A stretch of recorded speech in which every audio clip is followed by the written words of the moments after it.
Tala whalama mana le soifua o si meira whaafafonga I telefo o le radio Samoa.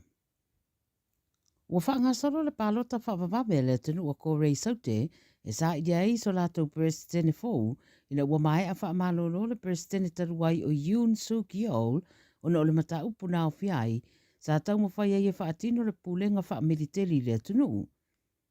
O le whainga palota la ua whaangasolo o liputia mai le BBC to o lima I lato o lo whai e le whainga whiriwhiringa o lo o pito mawalunga le au whai o tangata manatu o le taitai o le tuangai o Lee J. Mayong e ono manu malo.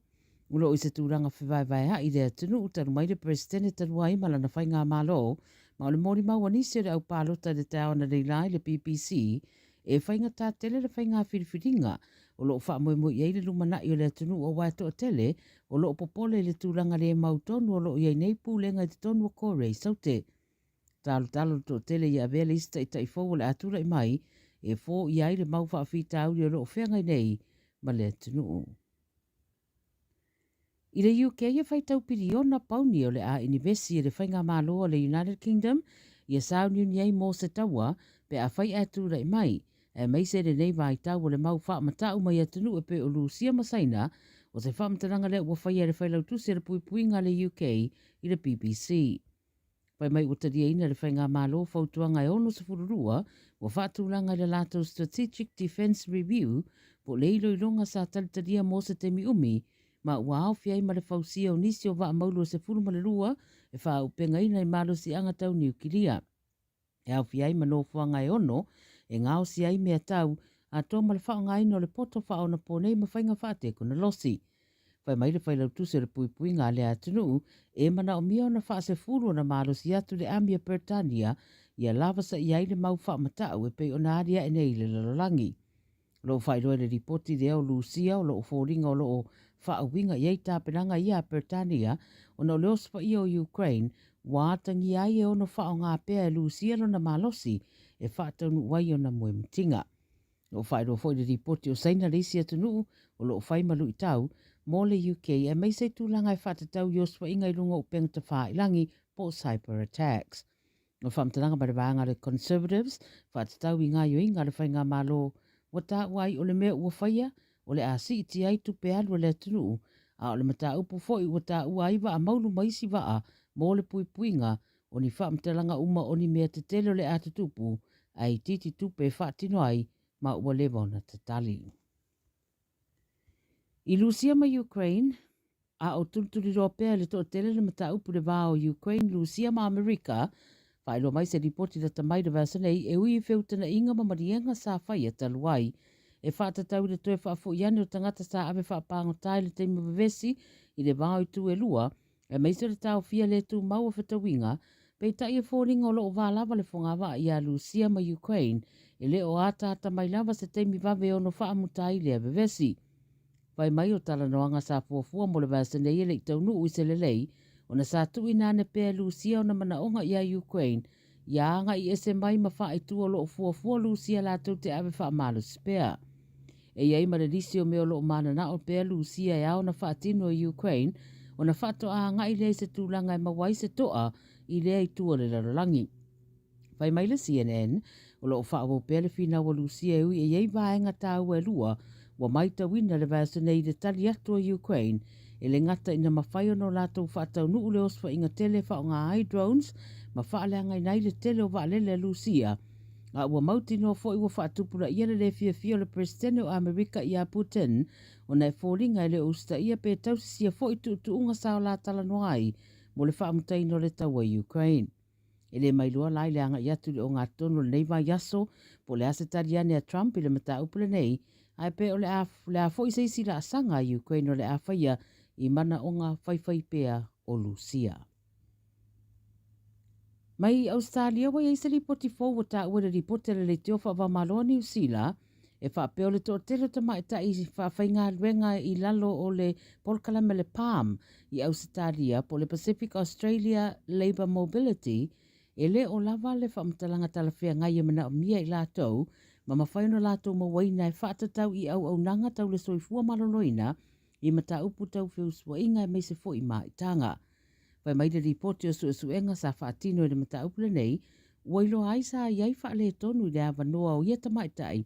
I tūranga tau le malu pui puia, tūranga tau whiusua inga e maise le tau singa, i le taimio ni maitanga, whapea fo i tong fitinga, ma tūranga whapea ua wala awai nei ma le Australian Women's Health Alliance, mo le sila to toa i lea tūranga, ma ia whaia i eise whaatatau mō tamaitai o lo ngaru e pea, i lalo o le PALM scheme.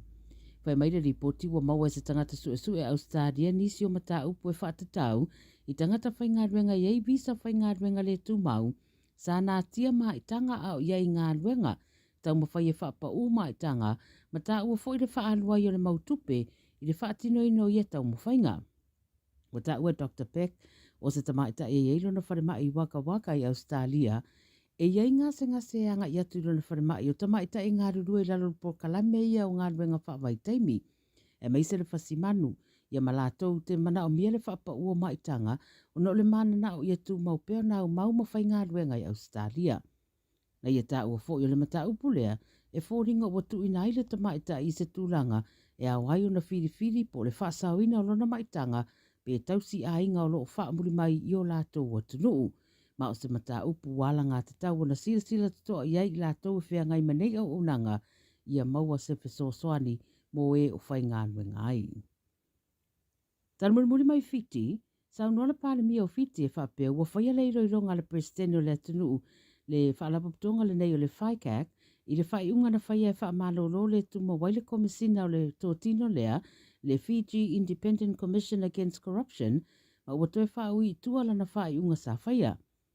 Liptia foi o lo iaise maseisi whai ngā whai unga o le ngā yoinga ua whaia le presidente o le tōtino leo rātu na itama lalapalabu wa toi ave se ai le tofi o Barbara Malimali lea sa tofi e vea makomasina. O le whamtalanga Titi Veni Rambuka na whaia rungo le Facebook wa liputia le Radio New Zealand sa whai loa le Law Society a fiti la lato whai unga e winga i le mata upule le asoranafi e whapea solutu la fono mai lei fo i se mata whaioia le pālemia i le mata upule nei.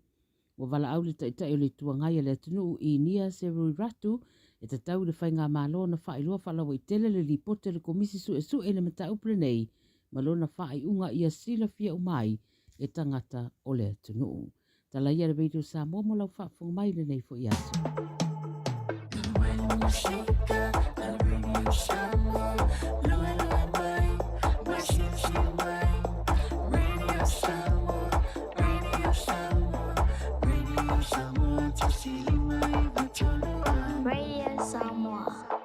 E ai se isi o le tau ainga e whaapea sana leo. Pe whaapea foi. Whaamata e avea le tale i ma le tale maasani e tau fia ai lātou ma le whai o lātou mea maasani ai. E ta tau na lātou e whai suenga o le tale a ngā i le coughtest.co.nz. Pai le suenga o le tale ma whai loa le fō mai coughtest.co.nz e le ai se tatongi. Whala au talawai e iai tūlanga la matia ma tūlanga le lei o whala au.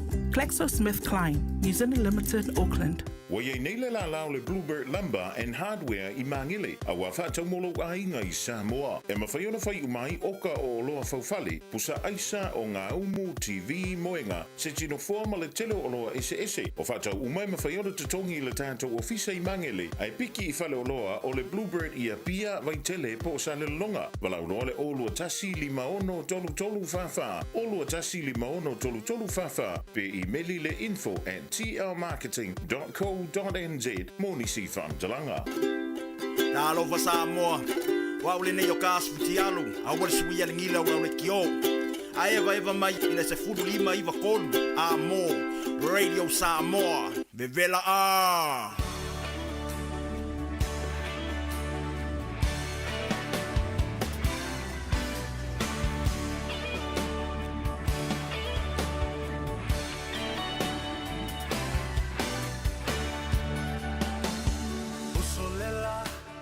Suluma wa omana tuai la Samoa le nuu te nofo ai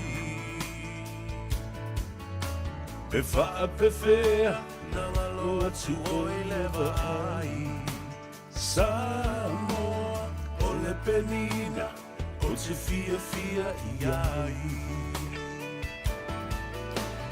o solela susulu mai ma tuai La Samoa le nuku o te nofo ai Pe wha pe whea na ngalu atu o e le vai Samoa o le penina o te fia i ai Rangi mai se matangi Se momoli atu ai O lo fai la Samoa matalasi Rangi mai se matangi E momoli atu ai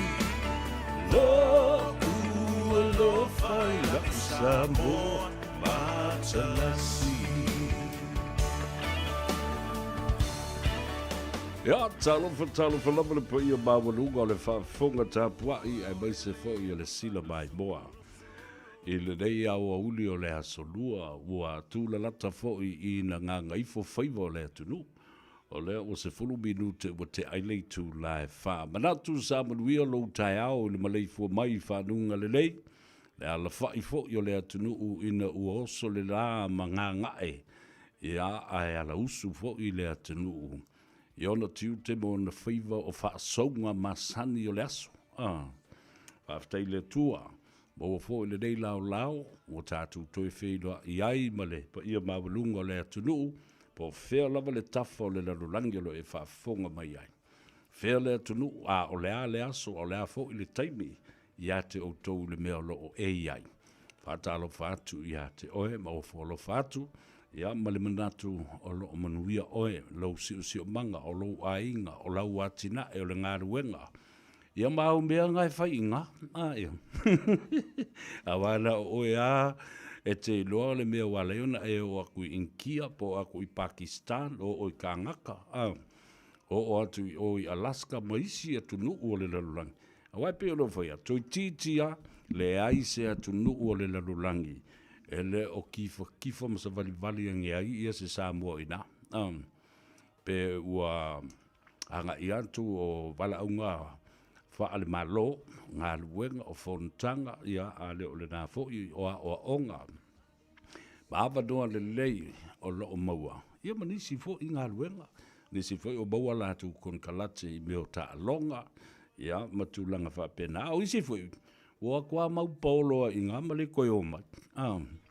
Atalofa i ate oe. I le nei fo i tu lao le aso, ma wha ba lo i tiute ma whai walo Filipo lo o whea ngai mo au tau. Ia, o tiute whai le ngata i whale. O tiute e whai le vate tea. Ia, e mai se fo i o Faiva, o le tua sivi ma le tua vau. Wha ma lo, le ngā lulue, wha ma lo le ono sai ma le lava papale. Awa, e leisi si e tua iai, e le wha pe whinga luenga oe e ai ulo le afu oi ia ke ingwa o le o ngolo waf ya avatu le fa ba lo after fo I o le ua tulata ina ma na nga luenga ya fa pena fo le tu ua onga ya o le fautuanga masani lava mo le lapta inga ina ia fai maria lo sa ai o atu no fuanga fo le oro ia onga ia la o lo me I mo li mo kolosi te maiti ina ia on sai nio fai mari le sao la ta vale ave pasi ave loli ave upa ave kuria ave train ave valele wa uma be ia ko ke feo ia ia fa talo fatu ia to ave loli e se le ta o tele o le afo o la auto nga luen pe no vai atu ava pe e malanga mai ia le loli mai fea e anga I sisi tu malo e vatule mole o le uta o le bacon o le falawa o le susu o a uma me uma o le tanga leisa o me ai o lona winga ale o aku le kiri vale loli ere ai a ko le ngai ku malo pape dale a mior asia ka ko mior ka o kele mo ave loli ia fa malo ia tau fa ia onga o le usu tusi o le fai ngā luenga I tonu o meu ofisa e ma ai peni o le fai whaatoanga o le fai Faiva o e ngā lulue I le vau matua Ia, whapena fo i e ngā rurue I whaatoanga manu, ia le au whailafu manu, ia, e renga te lea, ia oi lātou, e ngā rurue I tonu ofisa mata ngā ruenga le malo, so se ngā ruenga, whale whai ngā ruenga, whale ngausi mea, o whea lava le ngā ruenga lo ua e tau tuai, ma tausi ei lo wainga, whai whale lei, whai whale lei, au ole mānawa maru maave mea, meo mea whai ngā ruenga, o mea tō tino ma meo a seta le whai ngā ruenga. Ko ule mea ngā ole ngoi pupula, o lai pupula, ko ia le camera ia oi. Ia le nā. Whatalofa, ma whaatolou fo I le tātou vānu nofo I le tāwhatolu, pa ia ba malu wha le malo, ia pe o whaafonga mai fo ia le ofisa o le tātou konsula au le malo tūtō tasi o Samoa, ia le fionga ia Honourable His Excellency ia whemata, palu sa lue whaapo le lua, po le fionga fo le tōtō ali ia tofi laulu ma le swafa ia le malu, ma le wharetua ia le au pepe, ia e mai se lau o waa, ia o poutu toa o lo o lātou tautuaina, le ofisa o le konsula I le maota Samoa I mangele, eise taimi o atu fo I eise whaamtalanga, e momoli atu aile nganga whaaftitele, ona le tulanga sa i le tātou wasua wha moe wha pitoa I le asua nafi. E oi le ngase a malo. Ai le ai. E ri I whaia se tulanga fo lelo le Parliamentary. E tātou te tāpua I ai. Ia ma wha pēnao na wha manatuina ai. Ia le tūto o tasi ma le ono sifun ma le tolu tau sanga le matua. O le tātou ke mokalasi ma lo tātou saolo tonga. Le ai. Na whai ia le tātou tuto tasi ma le sisi ngā fua. E wha manatu mai e pēr ia I tātou. Le tala wha solopito, ma le taulanga na osi, ia wha pēr fo I le asa ngā tā o le wā filifili. E o tātou au ngā tamā, o tua ua wha ilangi le tuli ngā sia, ma ua lango mau mai ti asa. Ioi. The narrative has to stay with us, part of history, so that we will remember and least that we forget. Ioi, le tā ua tele o le taulanga na whaia, ma o siosi, ma whaavai ai le tātou whaavai papa o le waka lepe ka ngaka. Waka le koi, ia po le makasila fo. E se le matautia. Ai o whewhuri sai o tātou mātua. I o lātou tu ngā mau manofa ngā mau, ori sanga tu mau. Whewhuri sai I le a whaaliri. Ko ki kia makala I whase kunga mau lele mai whafos ia se. Seisio I lātou mo tū mai lungo se bea ma wala au le atu nu ue au te ofo ia te auto. I lo auto le whewhewe I le atua. Na whaavai ai le atu nu ule nei. Oka o kai o te fia papai fo I la unga. A whaiwhe au sa whatino. E sauninga ia na whai nei o sauninga lotu o le tūtō tasi ia whapea fōi le asua na nafi. Le fionga e le teitei whono o le ekalesia so o whatasi e Samoa. Ioe, le sunga le toi ina ia aisoli I uli. Matautia. Ioe, referencing to a woman na leanga mamalepe le whaatoanga I e tena. Ona lea, o le fia poto le whawhine. O le whawhine lo te mea. Upu I le upu. Le saunoanga. Le whawhine lo te mea. Waloke ngei la le ale mea ua lea. Wale eu moile. Wale mi ngoile le mi eu e kanga kare. Ya tātou tali e fo. Ya e launga ia faulalo.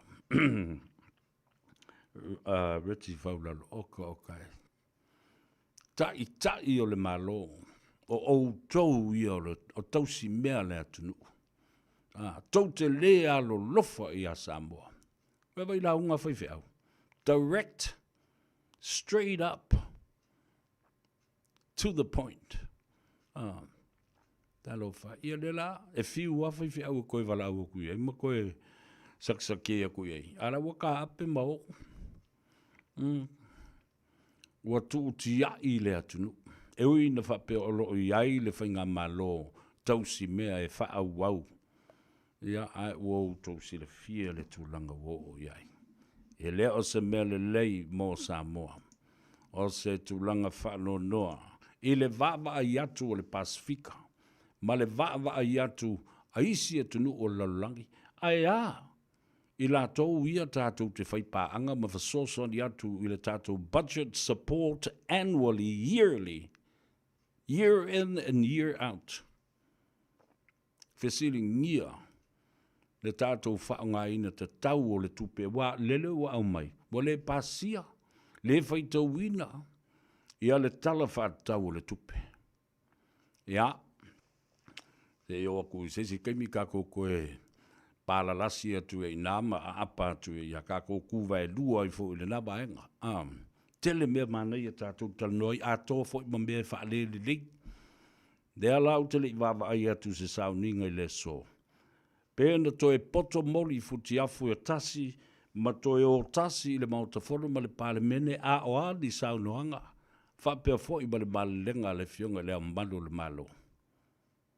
What are the reactions and body gestures looking around the Parliament House itself?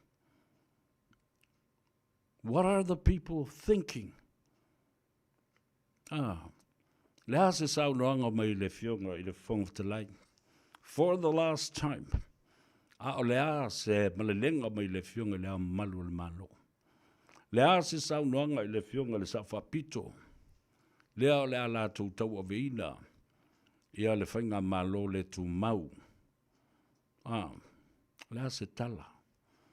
Ia, whatalofa whapitoa. Wai atu pa ia ma malu whal malo. Ia, ai mai se whai pa ia ma malu sautua whafa. O wawau tala ngata o le tātou vānu nofo. Whale anga nuu, whale atunu. A wā tama ma ainga fwoi ma tama. Le usonga ia tu mua ma pule I tu au ma la taua. Ainga le taiba le vā o fonti o tama le manua tele ma to o le whale ula. Ia, sa ole ma sa le o mua ma le launi una sa edua. Ia, ai ale tāpua inga nai o tātou uso I le motu I sae. Tuila ma manua. Ia, sua ma vai whanua fō mai tūlangi. Sa ole ma le launi una sa edua. Ia, whapea fō I le la au nā mutasi ma le nofa ma pū. Ia, te oe, le tū mua le motu ma le mamalu le whale anga fulu. Whatalo whatu, le ataua sa vea leo lua I ali I so alo se yuli. Muli talo Al Harrington tumanu vao la vele nei. Tātou whailoa I le porkalame masani o le Gagaifo Faiva le atunu. Ua tā walunga I le so. Ia, te lea mea tutupu le teimia mana vai ngā ruenga. O isi e o whaasa o le whale, o isi e o le gym, o isi e o le papu. Ma e le songa fua, se I kaua I le susa. Ia, e o le whaingale nā le. O mea nei o ngā ruenga. Ia, pe a manawa. O isi e sa vavati. O isi fu e pu ele pas. Nisi e pu ele train. O isi. Ia, e alua I lana ta vale. Ia, o isi. Wa laku whaafia e le ka vale. Lisi ang kamale mai laki whaingaruanga. O le aso kongi. E lea ia whaapea mai. Ia le tolus full tā la le utu oilo usaha. Whawhitai lo watu mapikia ui tai au. Ara lenga, e olo ele aso kongi whe mai, au eke sau e pikia. O le su akulo ulifi, o no lea, le wanga I lo le, au le aso kongi lea, au le ise mea le avea vo I. I le avo I le, ia le na, o le tala ba lia na o me nei o whale whinga luenga. Ia mauti noa le lei, ia o tau le sifipofo, ia mauti noa le lei. E te malama lama le lei. I lau job description. E ala na whai atu le tala lea. Ona o stasi leo malusi anga I le tūsi o tū la whono whawai mō le saunga le mō, ma le pui o le saunga le mō, as a policy analyst and writer for Work Safe New Zealand and for any environment. Any working conditions, any working environment, you need to know the rules and regulations, the policies, the protocols, and for your safety, not only for your safety, but also for the protection of the company and its assets. Wa mana tu ole tu la folo le we in New Zealand safety. Ale osh, you can be sued for manslaughter if somebody dies in an accident in your workplace.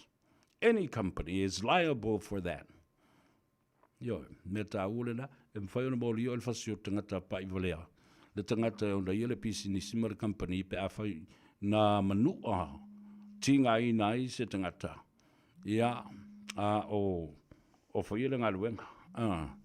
Ala mea lala na e whatuai. E le tau, o na tātou whaata mala i o tātou tiute ma Faiva alo filima ma mala malama i tū la whono i to tonu o so o se whale whai ngā luenga. Nā, whatalo whaptoa, pai a mawalunga o le au whai ngā luenga tatofia le tua. Whamalo te talo ma le tuli vai i le tua, i le au ma le pō o wasa manuia o le tunu. Ioi, au te nofo ma o mafau fau i le ngā luenga le ainga sāle vi, ua fiu e te talo. Fiu e ngau tuli i le tua. Aia, lea e tu tupu mai nei mea i le tunu. E whaamanuia, i tai, o le Parliamentary, o le ao le malo, o le whono o sui tōwhia, o le whonga whatalai, o le tā whatolu o le wānu nofo o i tū tauangai o le atunu, le Parliamentary, le kāpeneta, whapea fo i sui o se whono oma, le whaamasinonga, ali i matamaitai o le whaamasinonga, whaamasinosili, whapea nā fo i le whaamasinonga o whanua masuafa. Aia, e le mawhaia,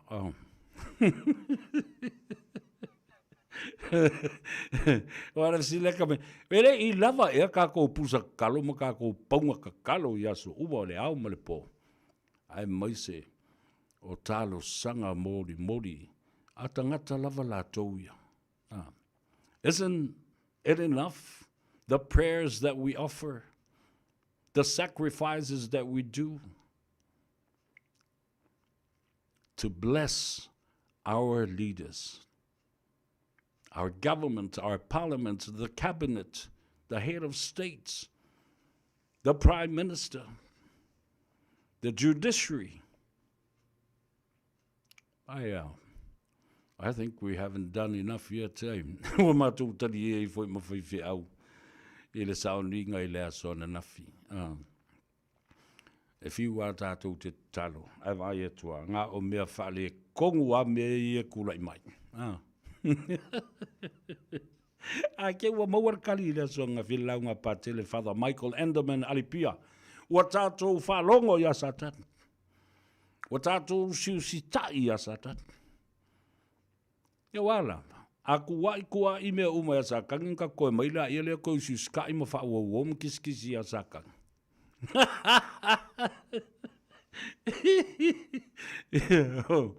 Wa la lata mai tele Satani ai tātou.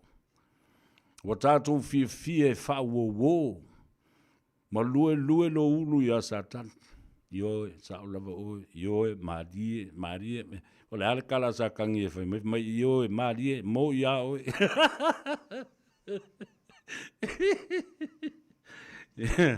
Ia wala, ka ngomai o Sakangi, ki kinga whakasilo mga wamalo ua. Ia mela I e whanau mai ai. I le tātou wō, ma whaua wō, Maami o ai pe o Satan. Ma tātou whaalo longo I ai. Wawe, o tala I o le launga pātele le zonafi. Ia mea maali. E sisi ngā fua le a Samoa I le zonafi. Ia, ai matua lava le tuu I a te o tau leo whangaluenga. Salevi, whaafitai te talo, whaafitai tāpuai. Whaafitai lo tau manatu I le atunu. Whawhatai fo I lo tau manatu I o tātou te tai. O whalongo atu le tele o saunoanga ma launga ma sāwali e momoli e le au whaingaluenga. O a matua I tuu sa o lava upu o saunoanga. E momoli e o lātou sai ma le loto tinga. E le whapea o seisi tū au te le tio, au te malamalama, ila ngona o tātou ta mawhai whi au ma ta māma mātua whalenganga. Io, wa peo isi mātua fo lele. Wa fiu o ke ngia le la kama. Ai wa le ma whaili ka mai kiki wa le ai se kapasa.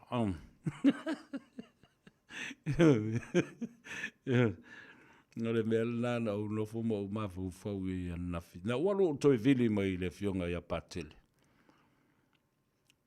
Au wa ese la whalongo. Mai isi la unga le fionga ia patele. Le fionga ia patele na mawhiloai. Ma wo mai lava o televou. Ai whato a tolu sfulu ma le tolu na tau sanga o le fionga ia patele. O le ua ono sfulu ma le tolu. Wha popo e lisi tolu. O le umi fo ile na le mawhtanga ma le fionga ia patele. O se tai yanga malu ma lie ma le file mu o na winga. Tau safia. Tale nia. Ata mai. Mala malama. Ile sa vali ma le fe aua le atua. O te lei whalongo lava whapea. Wasi si ile leo. Na si ufafonga ai maise. Ena ewa ai i fonga o patele anafi. Sa u nofo ma o tilo sa o lava i ai. Ele emo ma o le tepa ese ma pupula ese. I wonder how he was feeling. Aina ua mātala noa na whina o toi vili e ina ua mai ala sauninga ma fo i whaise malolonga. Ai e mai pātele i te au. E te loa o esa vea. Tua i e mai tau mea tele. Au whailo i a pātele. E ilo tele tonunga. E te le i la unga i lau script. E te le i la unga i le la unga na e tu sia. No folom pātele mwhai mai lo i a te au. Whawhewhea na e loa. Au te le i la unga na tusi. Ma tāpena. Whautuna o i loa. O le taimi lava na e tū la i ai. A matalo i upu mālie, file mu, o mai loa malaum tā upu i tai o le atunu. Ma le mea o i ai. Ma le mawhai na lava papale, whao so songa le fili masatani. Sauwai lava lea ma sauwai lava. Wa masaa uma a toa ma i fafo. Le ano fale le launga e te le i whaitau. E le te le i whaitau a mai lau launga. Lau launga na tusi. He was amazed. Na matua i ofo pātele. Mawhai mai e lo mai tau mea. Mawhai mai e lo malana tala. E sa o lele lava oe. Lau launga le na ta oto na uma na tusi. E le i whaia. Ioi. Au te le lopa o aina musu. Au whai atu na musuia o le nganga o le atua. Au te whaalongo. Langa o lewa u mātu isi whai whi au e to o lua sa au whaalongo iai. I le sauni ngā lotu i le asu sa. Mai Samoa. O le tone lava lea. O le tone lava lea. O te le tio le sai o le au whainga luenga te tofi ma le ainga sa le vi. O fo i o lātou la ngona ma ua sulu iwi. Ma tangi ia o Samoa. Tau te sila fia a o naangi sa lulu. Ma taa sa ua li i ma tangi o le atunu. E sulu iwi. Nā le winga le upule nā. E la ngona i le tino. Ioe. E la ngona i le tino. E onga. Pea whai. E te wha longo le lei iai. Ma tu ulo wa nganga e ulu fia. E le nganga ma wha longo. E le musumusunga le na. Na ilo la ia. Ia le na. Maali e le matal noa ngana na fi ma le fionga e pātele. Fe mai au ke makua i o wofo. Pena wha whiwhea na e tau mai i a tau. Wa sui le ala fua ma le ala vaa. O le sa fo lau o le li. Na fionga i a pātele nafi. Na tātia ese a le mea na launga iai. Na tāpena iai. Ese le sa vali na mamoli mai a nafi. O mea na mai e le nganga. Ina ia wha manatu ai pēr i le atunu. Lea lava na toi sauno i pātele. I le ngata ua sai i tālo sanga o lo momoli mo le Parliamentary mo te tai o le tātou atunu. Ai le eise fua le lei o fua mai. E o mai i tātou langona nā, mai tātou o tangata. So i fua o le lalulangi nei, ma whai mea wha le lalulangi nei. I le whaatau ana watu i se mea o lo o iai le mana onga. Ai le mawhai. E le tino mai. E le fua mai. It is disappointing, rather, that our prayers are unanswered. Alen tali patili. God works in mysterious ways. A fai foi o le finangalo leo le tua. Leo ta wala mai ai. Ina ia tinei manuti mo moia. Ni wha le tonu umo i te tonu o le Parliamentary o Samoa. Tātou toi susu e la le lau pepa fau. Ma le wha lau fau. Tātou toi fau i la ia le i tangata o le atunu. E ona ia le pule sao ma le pule moni. Yesterday's service celebrating 63 years old of our democracy and our independence, the state of Samoa, was so powerful. Even I was sitting there, dumbfounded, because I was in tune with the Spirit and what was been said and expressed yesterday. Me lava na whai le asua na whima saunoanga matulenga. Sa teu uma i le ulu ma lo fatu. Wa o mai tau mea i winga le au whainga luenga. Au te le tio fo i ai.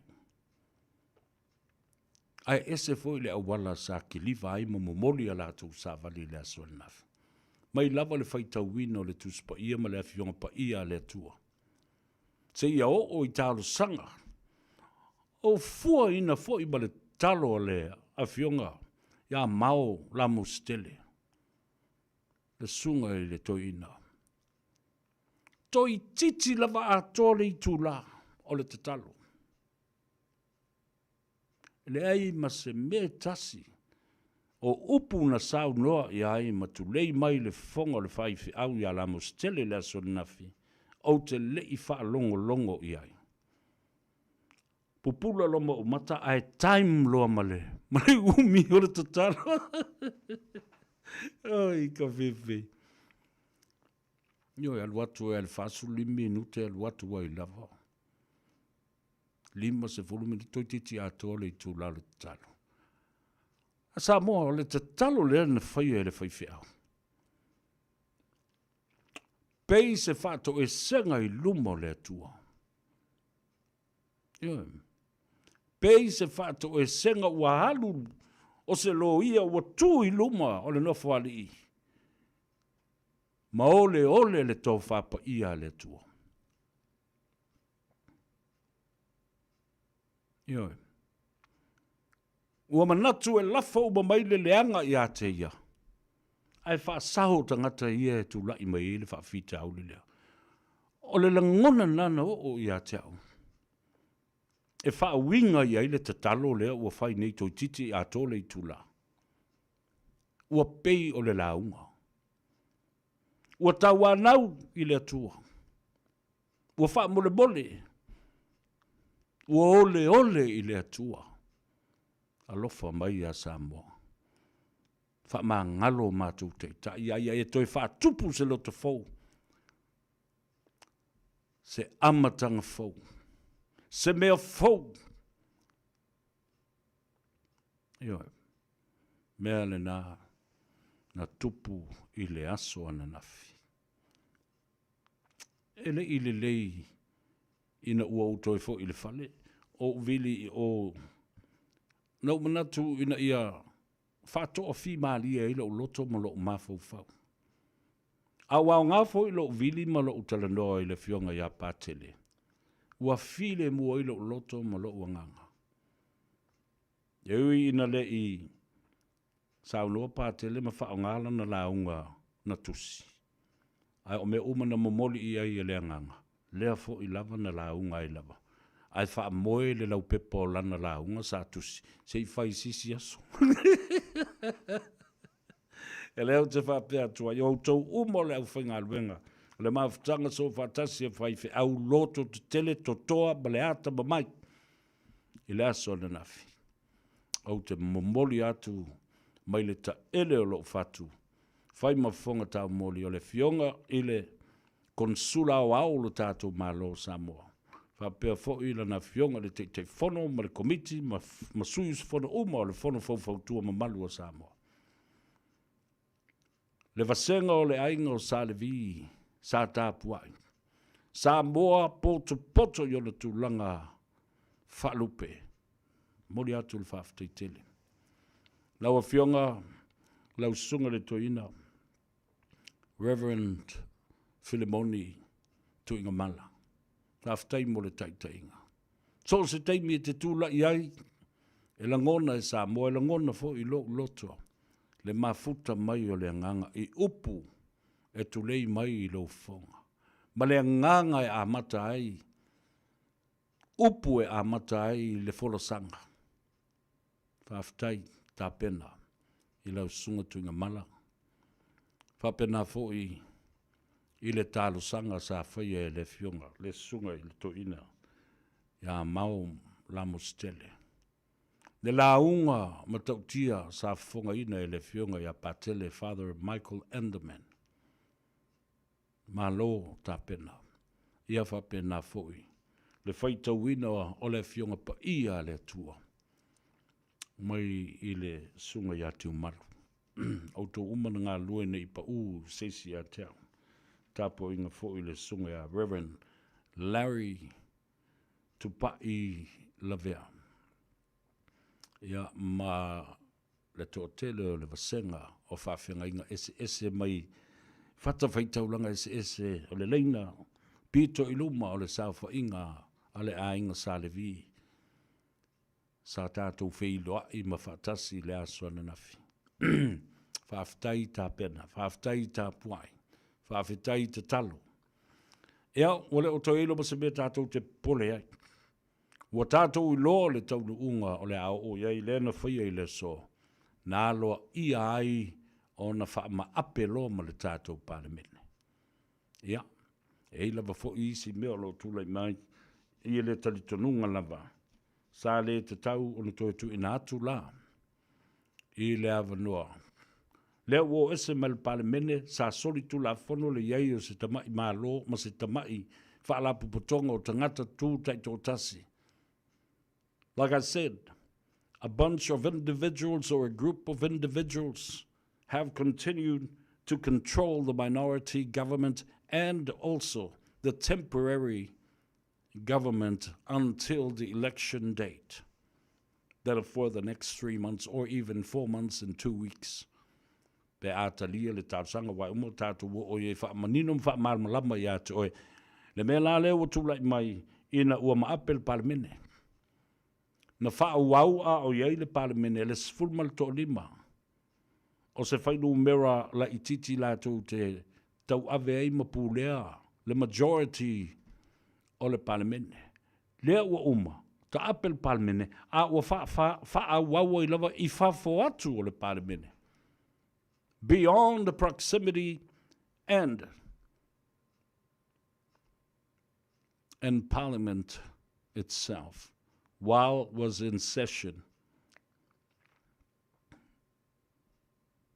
Ialena. Alo whaftai, neu whingalwanga totofi le tua. Ono sai pea, matatalo pea.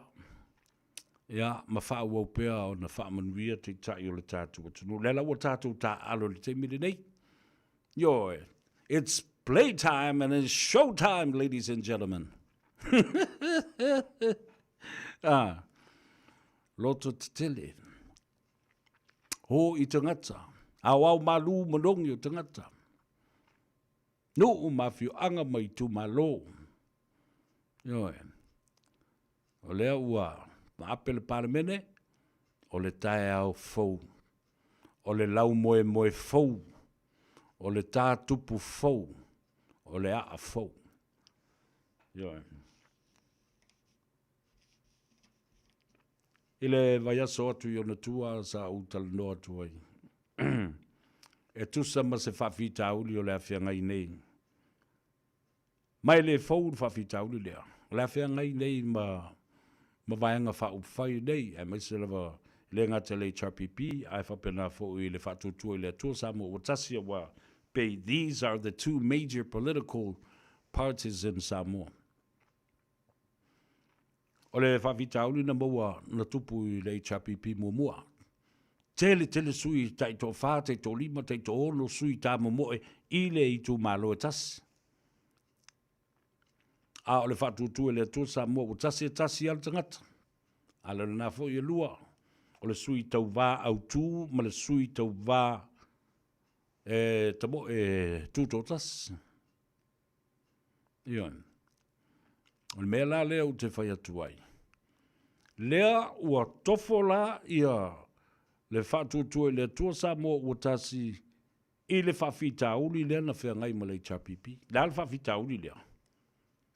Too many candidates. O mai e fia tā momo e lalo le fua. O a whawhita uli na tūlai mai. E matau tia le mea le titilo tuna iai. E le to e sea ai le whainu mero o tangata e la lango pea ma walato whatutua pea I le fast.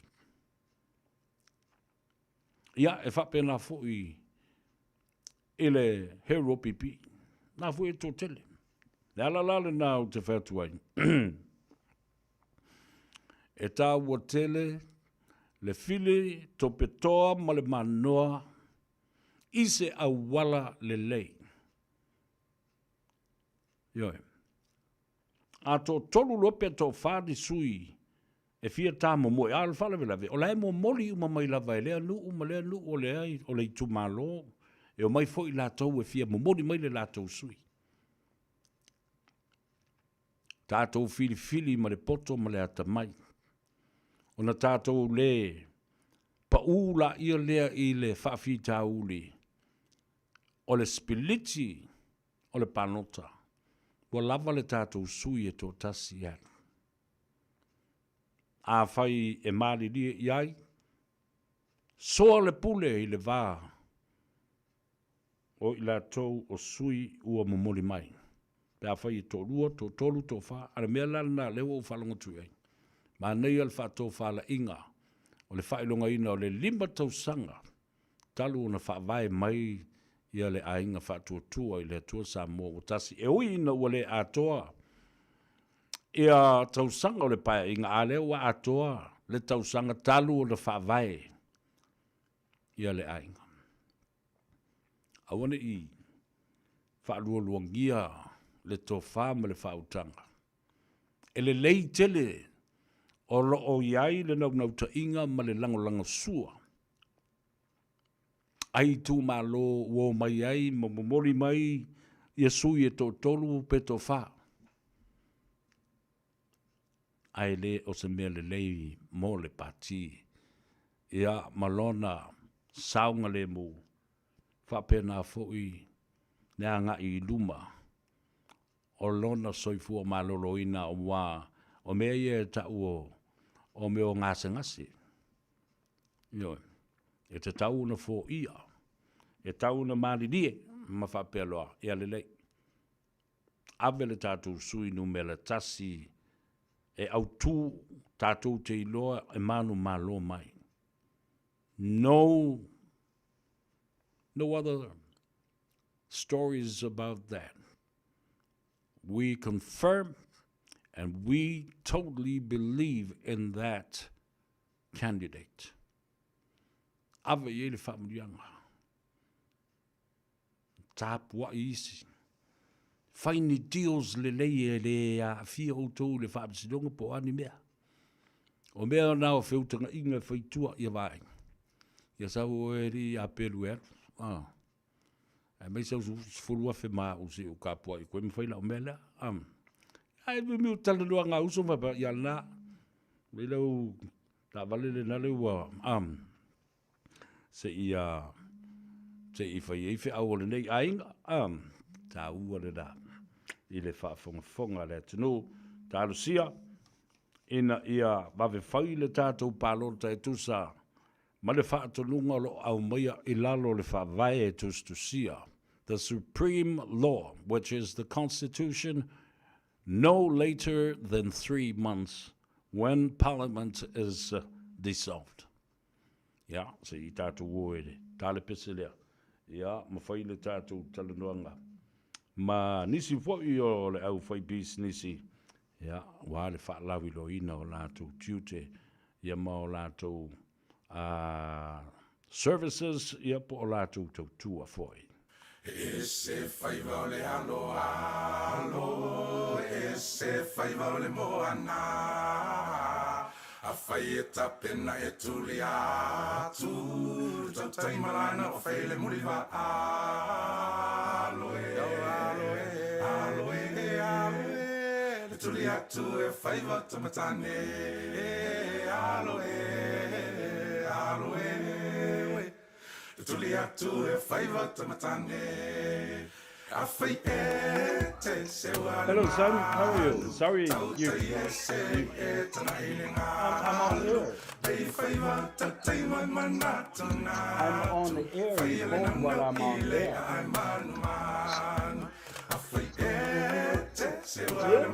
Oh my goodness. I finished at 7. Yeah, okay.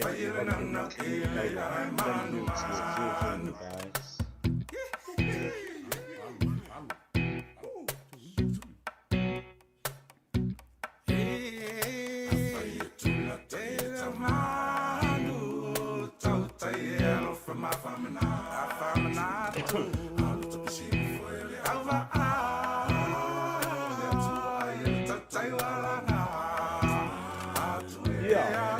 Bye.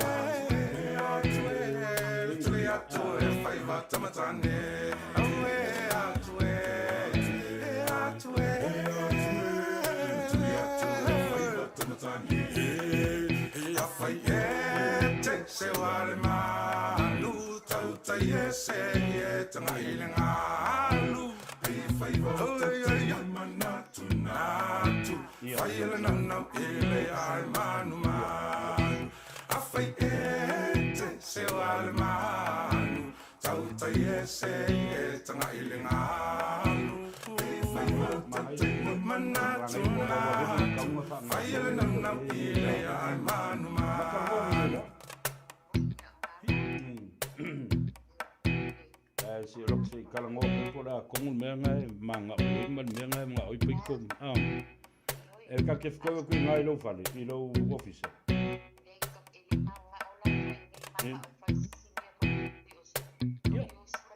ya manga ya le ngai le cream i mo yo ila kai mi yeah, okay, that? Yeah, okay, yeah, but.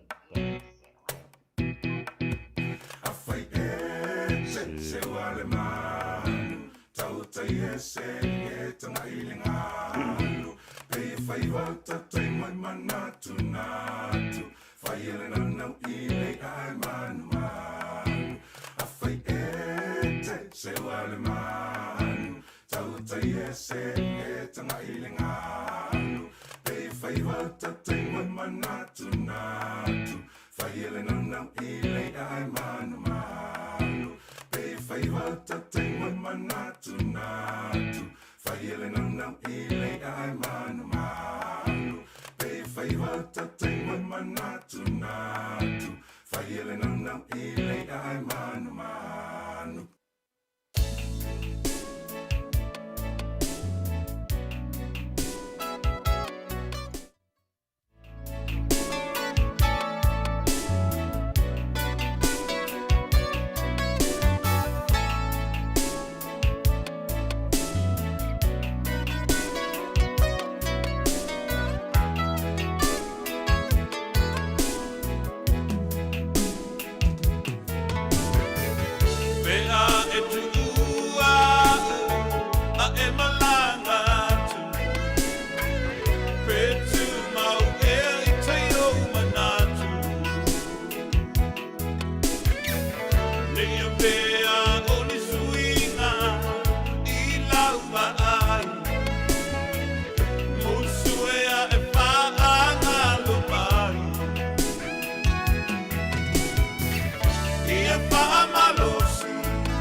oloi matape malingi e amoa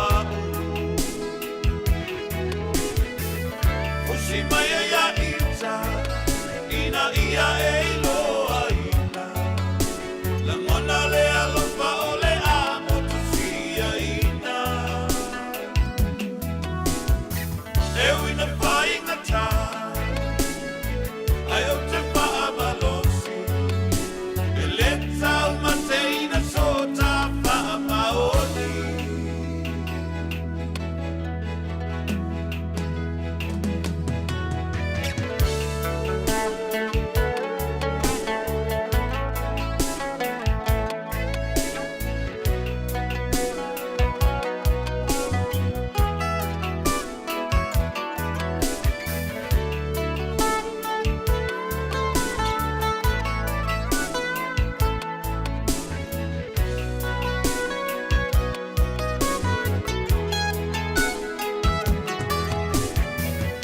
Olea o misia oe Iso o se mea Au usata pai pe moni ea Olea e lilo atu Ape ai lupatu A oloi matape malingi e amoaku Usi mai e ia ita Ina ia e iloa ina Langona le alofa o le amo tusia ina Eu ina pai ngata Ai o te paa malosi E le tau mateina sota paa maoni Paa maoni Paa maoni Se whakamata ko fia suao Felisa Mikaele whawhiwhianga ele manawa o ngā luenga ia malenga ngai fofo i o Faiva le tunu whamalu atu sa holo le mai. Io ka maiki ngai wo mai my grandchildren for my dad. O le wo i ta maiti o whatukaro o whai. Ia se i umo o le turo ke wawa ai mai o le whaile ngā luenga. Ia le nā le tāua o le o le wawa ai maurunga mawhaile o ta maiti talo whai. Si awilka mai ki le grandson le e whawhiloa i le tama o le tama. Le nā whatalofa whapitoa tama tina mātua le tunu o te whawhitai te le atu ia te utau. Alu fo le aso na lafi o whatalofa, kisi, fusi, pu e le ata ia maopo atu ia te utau o nai te mam tina mātutua o le tunu ele mwhai na whangaloina o utau.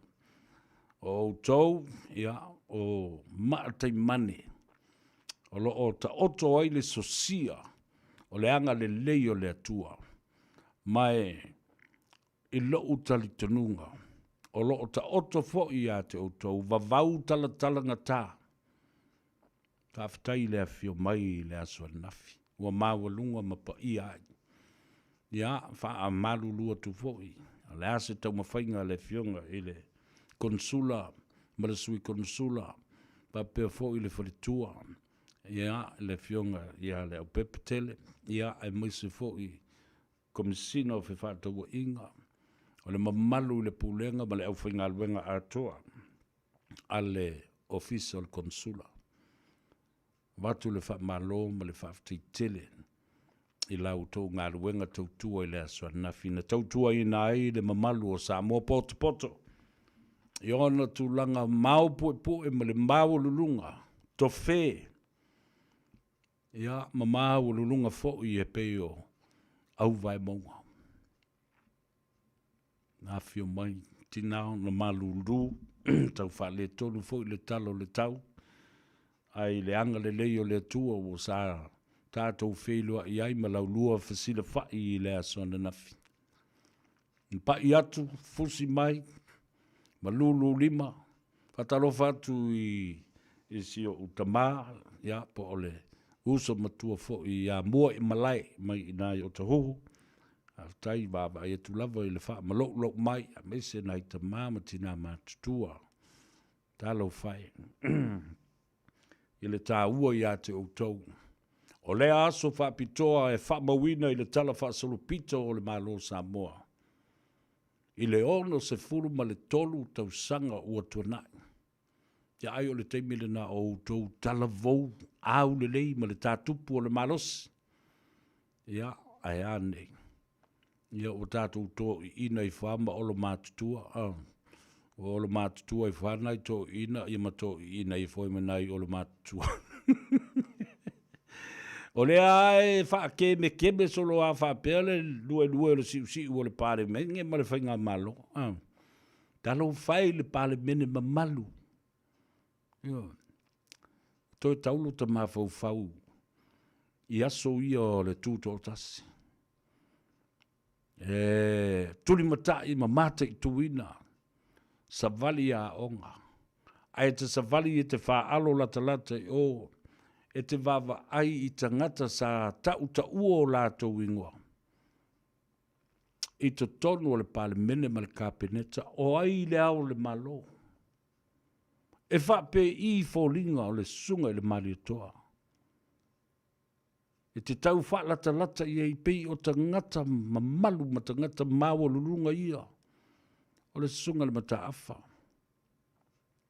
O le tui maleli whanu. O le tofi lau eti.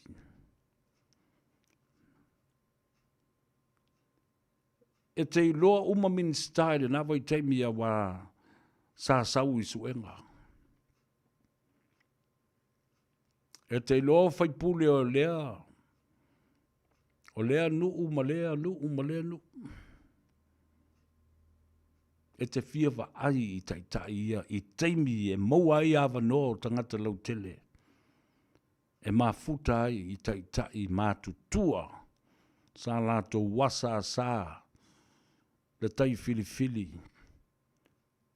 leanga o Samoa. O le tai fuli. Ia wala, mo mai nei vaitau. Sai vai fo e ui le tele o le polkiki le to ina o tule o tui atua tupua. E te whaalongo i upu ia. O le tui atua. O le tupu atua. O le tui a ana o le tupu a ana.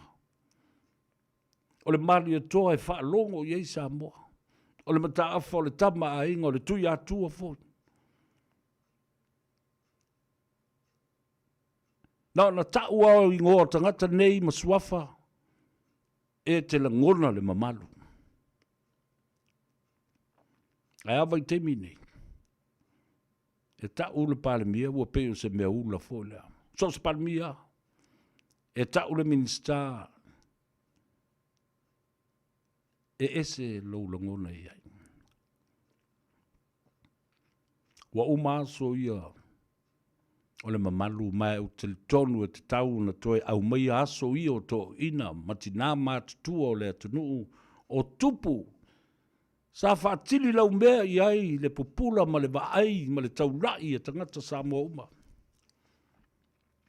O mea uma e saudo ai e mamalu. Pa ia e langona i le tino. A mea ia le o e toe whaine i tangata ia. Mo le sume palo tangi. E ta lili pe o le apa masi fo le leve, apa masi fiki fo le pasa uma ese masu uma ai ka fa nga fa kem palau fo le ka el sa vali ka maki. Tu lo lava. Te le fa ia tu no le ai o lo ulangona le na o le i atau sa fe lava ma o ulangona na. O ila tau uma sa wha malu i le palemene. I le ono se fulu tau sanga ua tuana i atu. Ea, ese se lau tala lefa i atu. E le se, ia te au lava la tau ia, o ulangona na sa iai. La tatu wo, tale peselea, fo i mai, sa ili se avaloa, tale loa le tabai tai. Ia Melissa mai le tātou whale ta vale ia o le Henderson Cars. Whaabui moe o lo maria oe Kiliki lau card, ia, mata pena lelei. Ai se mea le falwhainga aluanga I ngalo aku I kongo lau ako. Mea po se, wiki ngofo whaifua ia vai o mea whainga aluanga, ma mea ko kingo wha sava vali, malua sava vali whakasi aku ai. Stay here and talk to Melissa of Henderson Cows when we come back.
Fai lua I pou o malo puni ala vaa mai le puni ala vaa ia mai maule pese o te mawhiwhi o te le pese le alanga o leo o tau nuu mai le sāwhalau o le te maitai o tuta ia ona o le tātou talanoanga fo I ma Melissa mai le Henderson Cars fa malulu atu ai fa talo fatu mo le nganga fa lalo mo le nganga fia Melissa fa mo o lo mo oe ia ma le ala usu mai le nei tai au fo I ana le la Ia le manuia la whawhai whatalo whātou tato le mamalo te tatunu o Samoa.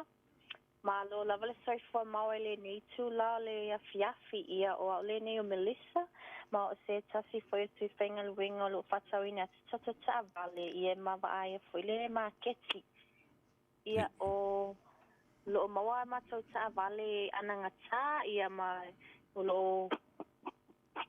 lo faalu foi ni price tau ngofi o ma price e loe a for tangata o lo maua tato youths e pe o le Ford Ranger, Hilux, Nissan Navara, Mitsubishi Triton, Mahindra pickup ia maleisi mawano ano ia tato piki Apollo o maua le mato fata vale lo mo SUV lima le fitu no foa ia o lo mo foi vans full no foa ia ma inga tola itile ia van ia po ia mini van po ia ngai ina to valu ia olo o a feeling le mea na o mia lava se vale apalai pe apalai tongi ia ona se auto stu mailia o ilunga le Facebook page o le Henderson Class pe asi mai foi le mato website o ia le link fapitoa e apalai mai ai mai se lava nai tangata o no mau atu I fafo o Kilani pe o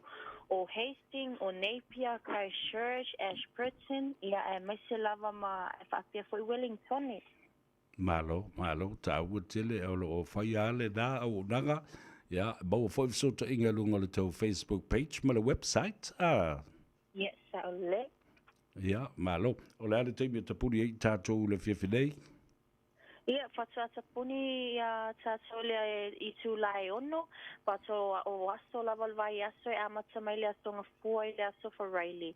E amata le I tū lai iwa tai au e te puni le I tū lai ono.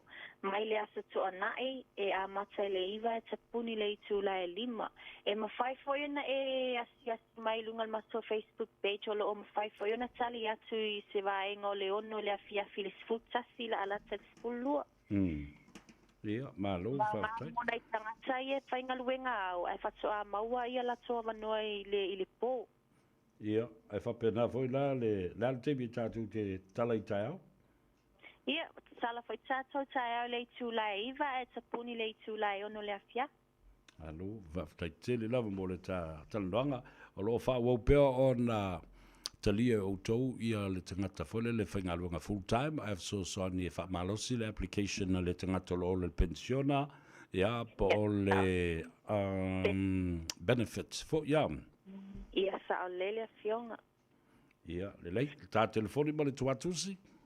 Ia a mana o mia lava se ta vale fia apalai tontongi ia ona vala au mai lea o le o valu se lau fitsasi po le o lua tasi val tasi fatasi o ia po le beasia si mai fo le matatuatu ti o le tasi fa Cavendish tribe patoi. Ia, mahalo whaftai bol tali poti, malvia ia le malo longo lea fiafi pe ato e taliu, ta talanoa fo i le asua taeao, ai mo le teminei, whaftai mo le tali poti whaasoi fo ia. Ia, whaasoi fo ia, manuia le fiafi. Ia, whapena fo i. Tamai tai o Melissa, mo le tātou whanata vale le dale Henderson Cars, mo le vatele o na whaida maftanga le Radio Samoa, mo le Henderson Cars, wo maala malamo mai le to a tele o tātou tangata. I le tulanga fo i o le la tau fo i tautua, e te maua i a Melissa i le telefoni e leise toki o valu se lau fitu tasi, ia, po o le anga i atu le la tau tuatusi, o le se lau iwa sifu ma le wha Cavendish Drive, Papa Toitoi Manukau. Ia po le telefoni sa o alanga iai. Direct call to Melissa on 021-811-410. Olu tasi valu tasi fa tasi o. Ya, whaamaru atu le fiafi le mana vo ngā ruenga ia maleanga i atu i maunta malao o leo o 10 minute ua te aile i tu lai lima. Ma lo le ngā lue, a lo fo le on sai malav papale, le ngā tau ngā ruenga e whai i fafo, whai i tonu ofisa, ia a whai fo i tonu le loto i fale lava ia o whaatoanga o le ngā te i fale, whaatalo fatu i ate uto uma, ma lo le lava papale i le so. Whaatalo fatu le uso i a hui, iui Aspinall, ma le fletua, ma le nofaalo, ia ma le ai ngā li i nā Mangere Bridge, ia i se aso, mo fo i se awanoa, whai se i puti, ia ma tala noa, i le tele o fo i o tausanga o tātou mafuta, ia ma si o tau fo i tina o whai langi le fōlaunga, le sunga le pali tele mema Aspinall. Ia o le aso na fina o mana tuai. Le tele o tausanga o avea fo i lea fo i tamali i o le atunu. Ma whaile utusi o le fono fōfautua sa mo le tele o tausanga. Ia, bamba i atu lava nafi i ai. O le loto te tele ma le ono sai. O le tātou fono fōfautua. Ia, ele ngā te lau fionga fo i le fonga le fono. O i le teitei fono. Ia, mana i o tātou sui fo i o le tātou komiti. Ma lo le ono sai. Ia fo i tele atangata i whitala. Ia e pala ai le ini ate le ini mei manawa o mai whai me whai le atunu. Ia e leisisi o mo waise tupe i. O le mea tā ua. O lo o whaatino ele o unanga ma le tautua i a Samoa. Ia. Ai la le tangata i whaalonga kua kia le ele mea mga whawai. Au ala kau whai kala mai kua. Kaonga mai i e sau e tu mai lo tau au malo papa kua se avatu e sisi a venga ma sisi whaafafa. Ale wingo lau tala Samoa. Langa lau manu ia mai isi tangata. Ia meo langono meo tangata. A webana o e whai sau tiu te masau tongi sau maa le mila sau i te tonu. Nio. Ai leo le tau ai maa mai ina walanga o mai a tala. Tau te tala ma tala noa mai ma popula mai. Ai loa ma mao tua. E leo loto. Ma nganga. Au le nganga la tau. O mai tatou nuti mea fatasi. Nio. Sei la lafo atu fo i fo e ba. Vatu ia seisi a monga ma seisi a venga. Ia te utou. E le ai seisi o leo fai tuto o e tū. Ma te e atu ia te utou. O le tā ua le nā. E leo tō mamau e talo se fono o le fono fautua Samoa. Ia. Talo o te fo i ma le anganga whaalo alo. O le fono lea. O le fono, o le vai tele leo Samoa.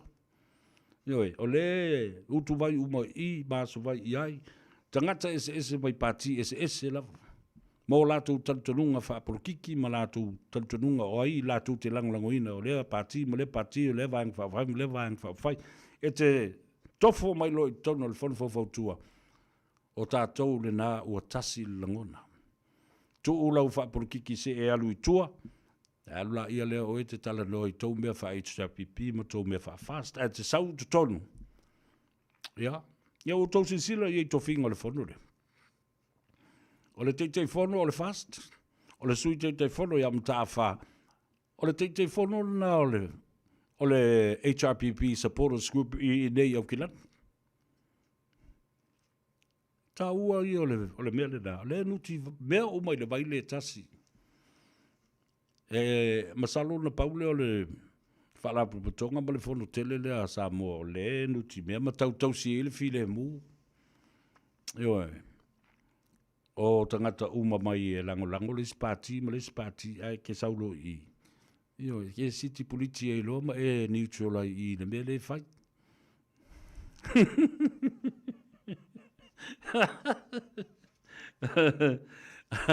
Awa e le alo kau oi maa mai. Iang ka whakau lori a wala e karianga i se mea, voilo.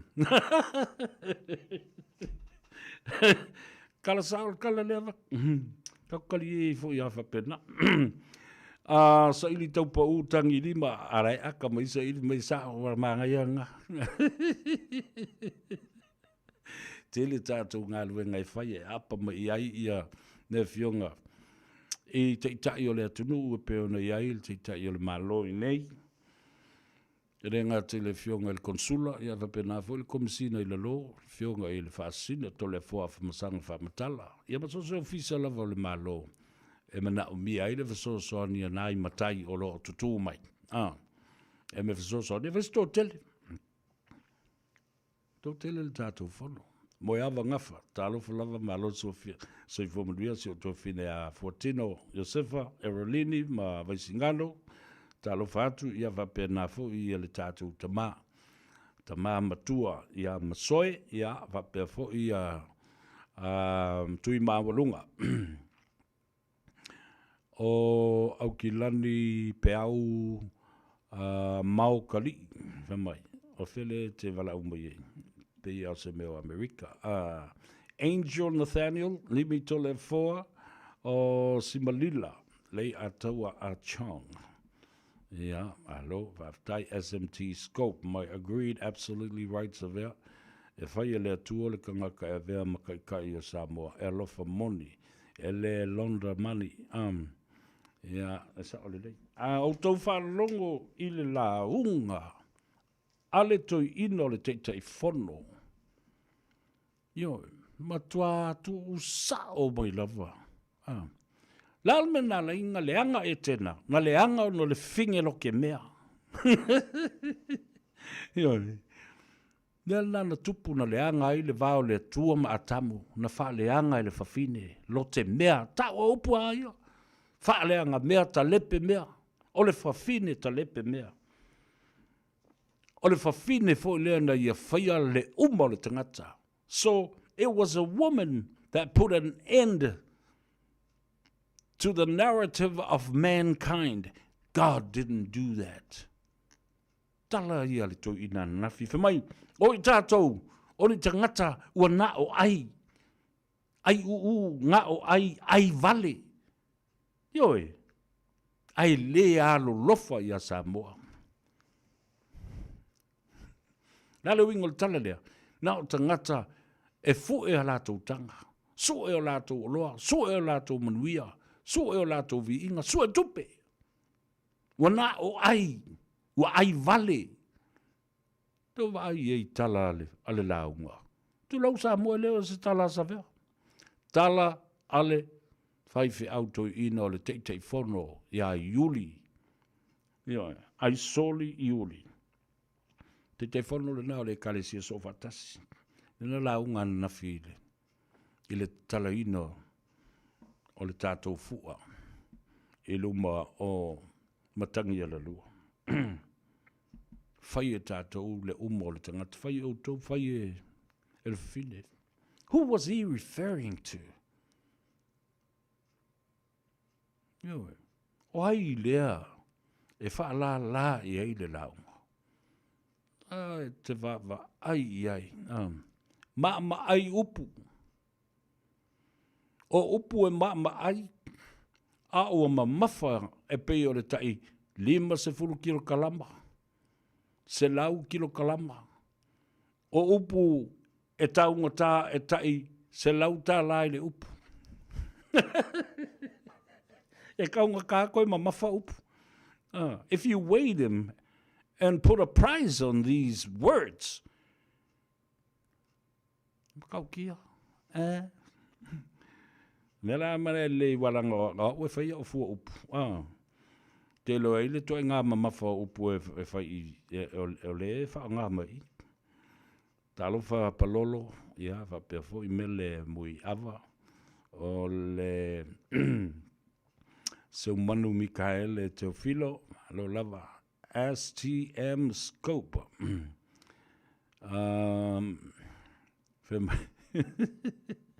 E sau J Moores talo lava malo le soi fo manuia. After ya tu ole fa solo ala o fa tai. Ma le fa malo nai tamam tina matutua. E ngata I lo tau a fio mai le aso na fio ma walunga I lava ma mau po e ma malu maunu le mauta ma le alo fao Samoa. Ya utato filo I foi. Io. Ya ele ngata le na fa talofa ya te oi we mapu atu le malulu. I mauta malawa I le so o mauta ngasi o fale o tangata matutua. Mātou te talo, malo te talo fo le nale a tau sa vea, tau te whelo I pēr. Ioe, ia wha malulu atu le maua le awa norma le tātou whaipule ia te anau I le sone na whi. Ia ai sa sui tu langai ia le whionga le tamaitai whaipule o le tātou I tu malo o I mangele, Honourable le maunga Lydia Sosene.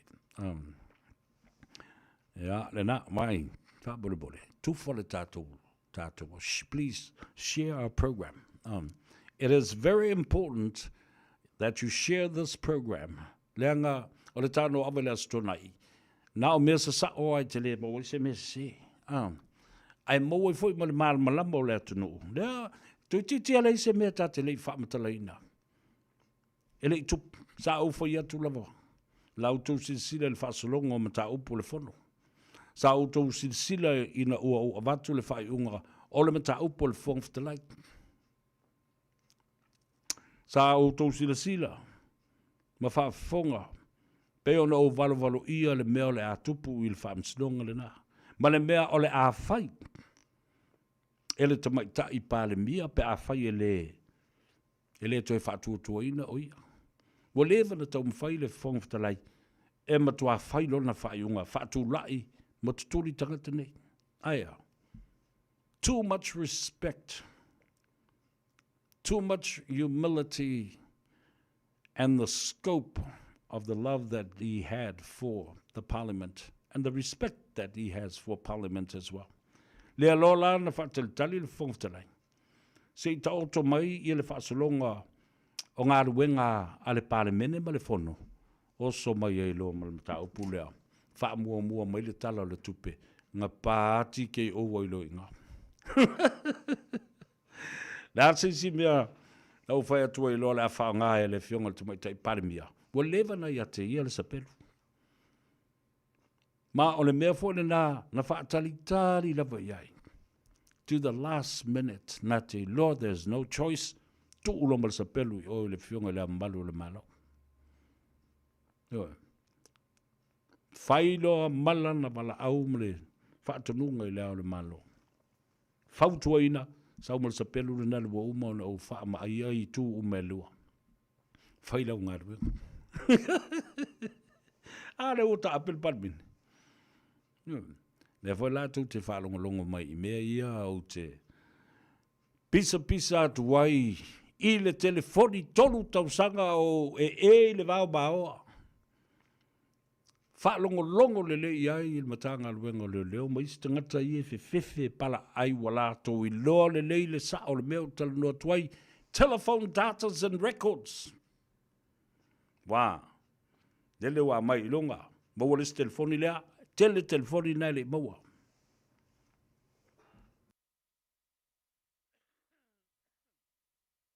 Nea la ua umarafono. Ta apel parlemene. No need to worry about parliamentary work or whatever now.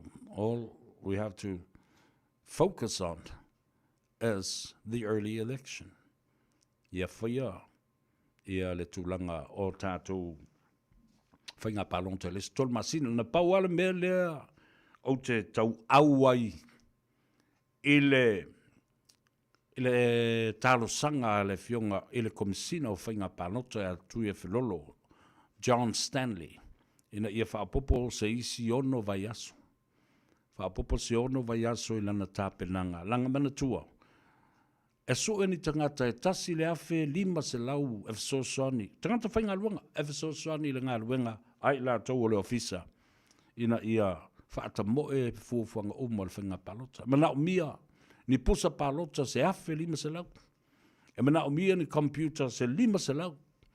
Gadget se lima se lau. E mana o mia ina ia wha ngā ioi ina ia vāsanga tutusa. To adapt the different system and be compatible. Le system tuai, ia ma le system lo wha ngai na nei le au whai panota. I computers, ma laptops ni. E mana o mia ni ta avale tusa lata le se lau rental cars. E wha avea iai ia tangata whai ngā luenga. O telefoni, o wālesi, e umile teimi.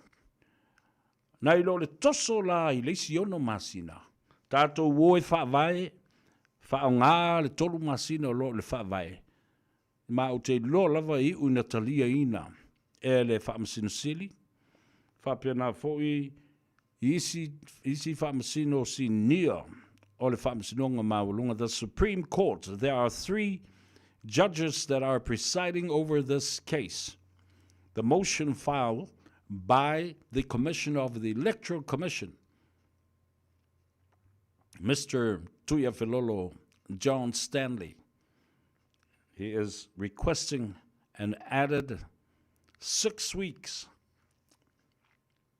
Yo tausanga ina ia mo. A moala le ono vai asolina, o le ono vai asolina. Fa popo I le tolu masina leo lo fa leo mai le fa vai. Ona ta ua la ia lea. Fa masina ma le lua vai aso. Ta pena I fai ia le meole. Le fai ngā palota. Fa masina ma le lua vai aso. Ia ta tu otulola ia lea. Lano winga o yuni atole ne Julai au kuso se tema o ke topa. E te tau no o atu le vai aso lona lua. O November, wa halu le whainga palota. A nā foi po ole vai aso murimuli lava o ki topa. So, masina na e tau no o tue wa halu wa mata le whainga palota o topa po November. Ia lena. Tā ua tele le tātou Mulimuli le whawai. Awa tasilembea le ua wa mai tawina ine. Wa pei e whaulinga mai o se tactic whaulele po o se tonga fiti. E se le tolu masina lea e tapena ele whainga palota e tau whao na whaopopo I maleono masina pei ona saua I. E ta tala I le avanua mō sui whawai o I mō sui tau wā. O I tū malo e ono masina. No inga. Tolu, maleono masina. That's almost another year. Iwa masina. Ai tātou te talo ina ia sau le whai unga leo. Te mana o ia ula tau I. Mali tilo le whai.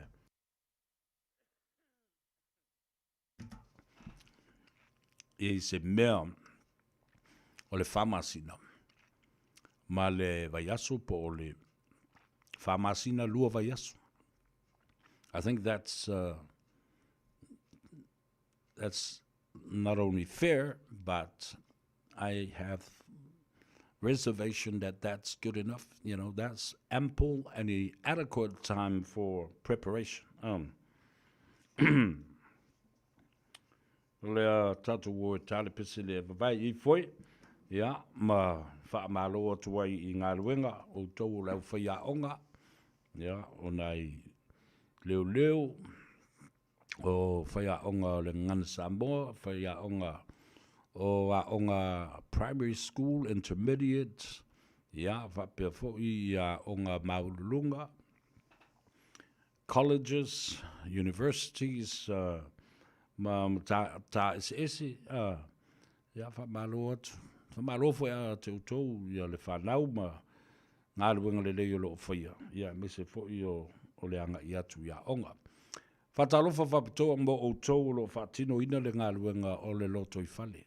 Domestic duties at home, looking after the children, looking after the elderly, our parents. Ia mala tau la I tasi I tangata e ngā lulu tele. Leo whai ngā luenga la tu te whaia ngā luenga whasosoani ma le au nanga, le tautua I tangata mātutua.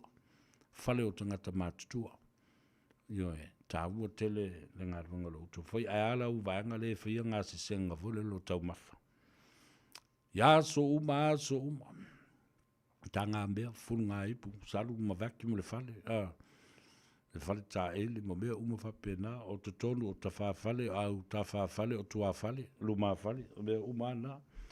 Alo whaftai le ngā rurue, e le mwhai ona whangaloina ngā luenga le lei, o lo o tau whaia, pese lea mo o tau umalawa. Ia, tawalua iai, ia le ngā ngai Faiva, o le nei aso.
Mai tala paunga hani kusa pe sa o kala kan kai fai a oi hani le ai le fa lu i nga o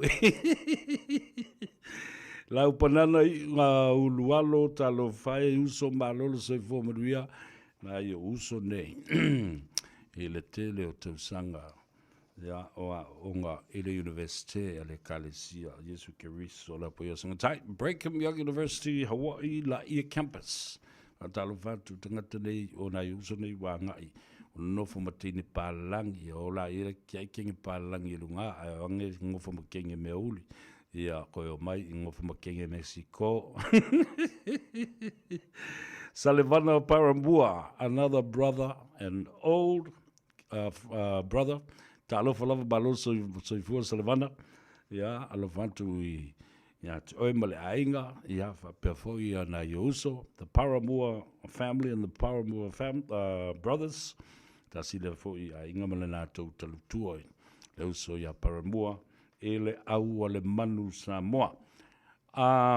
Speaking of rugby, today was one of the most fantastic day that will seal as part of the history of our village, Mota'a, celebrating 100 years of rugby in our village.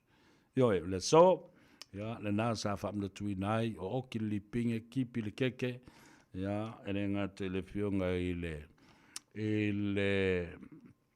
ile fionga ya asi tui atanga, ya fa pena fo ile fionga ile lauli ile mali toa sa vai Michael Jones tipi no le keke ya ma le fainga lotu le nei aso ya avantu le fa maloma le fa tai ya o tatou le fi lo ya au te tonu le nasa tu fesili fo ia mai se uso matutua le nei o le tatou au sa tatou tu ai a o tatou te lavou malai ti le sunga le fa fenginga ya Reverend Politoina ya Alessandra a sunga Alessandra to le foa tau fusi sa lesa a pe foi le uso ya Kelly Simaile ya ele ngate lea o le uso ya Aimasu Fineaso mai mangiangi ya sa ta aloa mo tatu tautua fatasi le tatu au i mota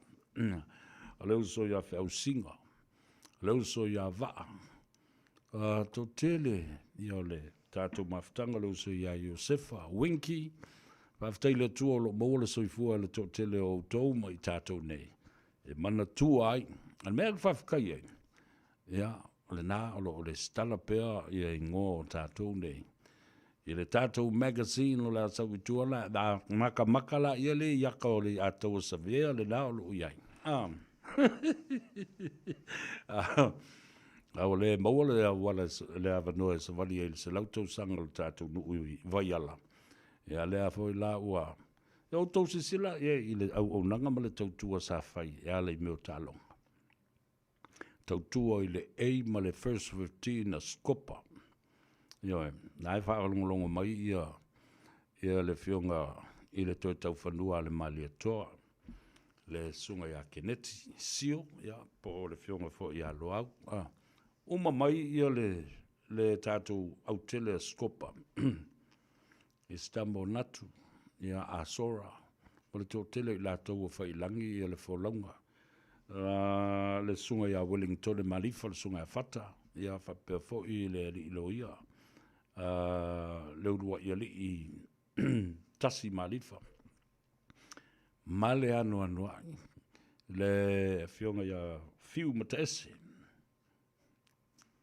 ia le sunga ia lefu falfa o fata me fou ia na umale na faile awal faile fono le nu ale asunga fua a fuata mali sao to fa ono asimo le patu mo le malu no foi to nga fot o tamaiti uma mo ta alo isi au o mai faile awal nu ale mai faile awal nu e sa sala wale ala nano mai lo foi to faile awal a whatustusa la i le nawa i tau, i le malosi mara. Tusa o le atou sa vea le tangata silian tala vaulea i le pe autou sisila nei lai le matutu o tangata ia. A o leo te taalo ei whaatasi ma le sunga le whaiwhi au. Ia Alessandra Sunga, tau fusi i sa lesa, whine aso ai masu, Kelly Tuatangaloa, si Maile, vai le tau sisila lai le matutua. Au te taalo ile ei ma le au tele lea le ele i taalo ia le uso ia Filipo sa ena ma Pascale ma i latou ia ese lea unga tupulanga lea. Ana leila le taalo ma le taalo o le fusu. Sa tau ai ia lo matou nu ma le fale vai monga. Ia maalu i meo skolsipia. Au te au si ala vala o miti o le veo se manu Samoa. Au yo lea, e lo fina ngaruna le tua. Vai la leo o maili te lo le manu Samoa, mana yo tatu. Ngata ana le whaia nei ia meo insurance. Awa ua mai, ua mamai, ia ma ua manunua, ma ua le o toi ato toa lo lato malas. Talo whai. Le ala whalina au te fina wina i pea, ma ta upu nei e ta ua tele medical insurance. Wa ia whaia insurance o tātou tamata alo. O alo matama whanau o lea tunu, ia a vea le mata upule nei o se tasi o na vatau la auli i lau sila ma le tangai ai. Lea ua ma lepe le malo, ma le pale mene. A o lea na toi titi a tau lau o le wha moe. Ona ua tāpena mai i le sunga le pali, tele pali i moala. Panoa. E whaia le medical scheme insurance lea. Tālo sia aua ne i au tau tuu la fwa i ai. Lea so, mo taa, wātu le matua to whaeono whapea fo i asi ma pātu. Ia, la ua na tai, te lenga minongi a manu ma ta mapua ma le mamalu nofo i tu ainga ia fuata. Ia, whapea fo i le mamalu i le whale vai maunga ma le tuisa mau. Mai ale atou sa vea, le urua i ali. Se tasi o tamata alo tuai o le tātou au tele o le ei, mo le whaatasi atu, momoli atu o lo whaanga o ma whaamanuianga. E le ngata mai le fionga i le aloli i a paito maleifi, sa tū malosi e tautua ma toi wha mau popo le au o le tātou nuu o le se furu tausanga o tōna i atu. Paito maleifi lei a taua Ramli Lavea. E a whapena fo i le talainga i a whonga mua o le vai maunga namu lau ulu lei a taua pōpua li i hawa i Lavea. O mātou mo onga le lei ina i anga le lei le tua ma whaaftai o tau lau o le wha moe. O tino mātutua se i o mai au ngā tūpulanga o lo mātu vai teimi ma leisi i au ngā tūpulanga fau lea o tula i mai. I anga le lei le tua. Ie o tai ma whaasau sao i lo tātou nuu. O le kalesia, ia whapena fo i tūlanga mawai o le tātou nuu. Le awaluma o tinama ta mai tai whapea fo i le au manga matau le o le malosi o le tātou nuu. Ia whaafua lolo tau soifua. Ma ia anga le lei le atua i ātinae o lo whaatino. Tele ātinae le lei i tutono o le tātou nuu. Ia mai se fo i le manatu mai o nisi o awhio anga ma le atu nuu ai o nuu tū taulanga i e leini whanua ma leini i ātinae. Ai leido. Io e lau te whola le tele o lau whanua me ele wa uma o na whaa toa ma whai ai i ātinae. Si o iuta i le tala loa ma le anga i atu i o tātou ele vai vaseuta. Korosi i fuai le ave ma le ave o le fe. Ma le fale o le fe. Ia ua matua to anga uma i ngāno o whanga. O le talo o le whai. Ia whapena fo i ta mū ma isi vaenga sese. Ma o te talo le nā. Tātou wanga i pea i a tātou. Whātoanga ma tātou wātinae. I manatu tātou te nonofo tūtaulanga. Ia e le iloa e kamasao. Ai makua ma ai ale oso ma tele whanua ma tele atina e ai. Ea. Ia. Maruia le au ngā tupulanga fau. Ia, mai se fau i o le alo atu o le tātou. Wha moe o le nuu ma le tātou waso ta alo ata e au. Ia ma le amatalia fau i o le tātou. Teito fitu. Wha vau ma lo. Ia manisi fau i lavo au mai tonu o le motele se la Faiva tūmua. Ia, luas fu ma le wha au o le a tausini o. I le motaa sevens. 100 years of rugby. Okay. Ia, mana tu ai foi. Le to tele o i latou. Sa fai masui o le manu Samoa. Fai masui i ta'alonga whavau malo i fusuanga. Da fusu. Po le fai pelenga. O le whavau malo i le ta'alonga le soka. O le lakapi. Ia, le alava ua ina whailonga le tātou se lau tau sanga. Le mwhaifoi na whangaloina ia le tōtele o i lātou.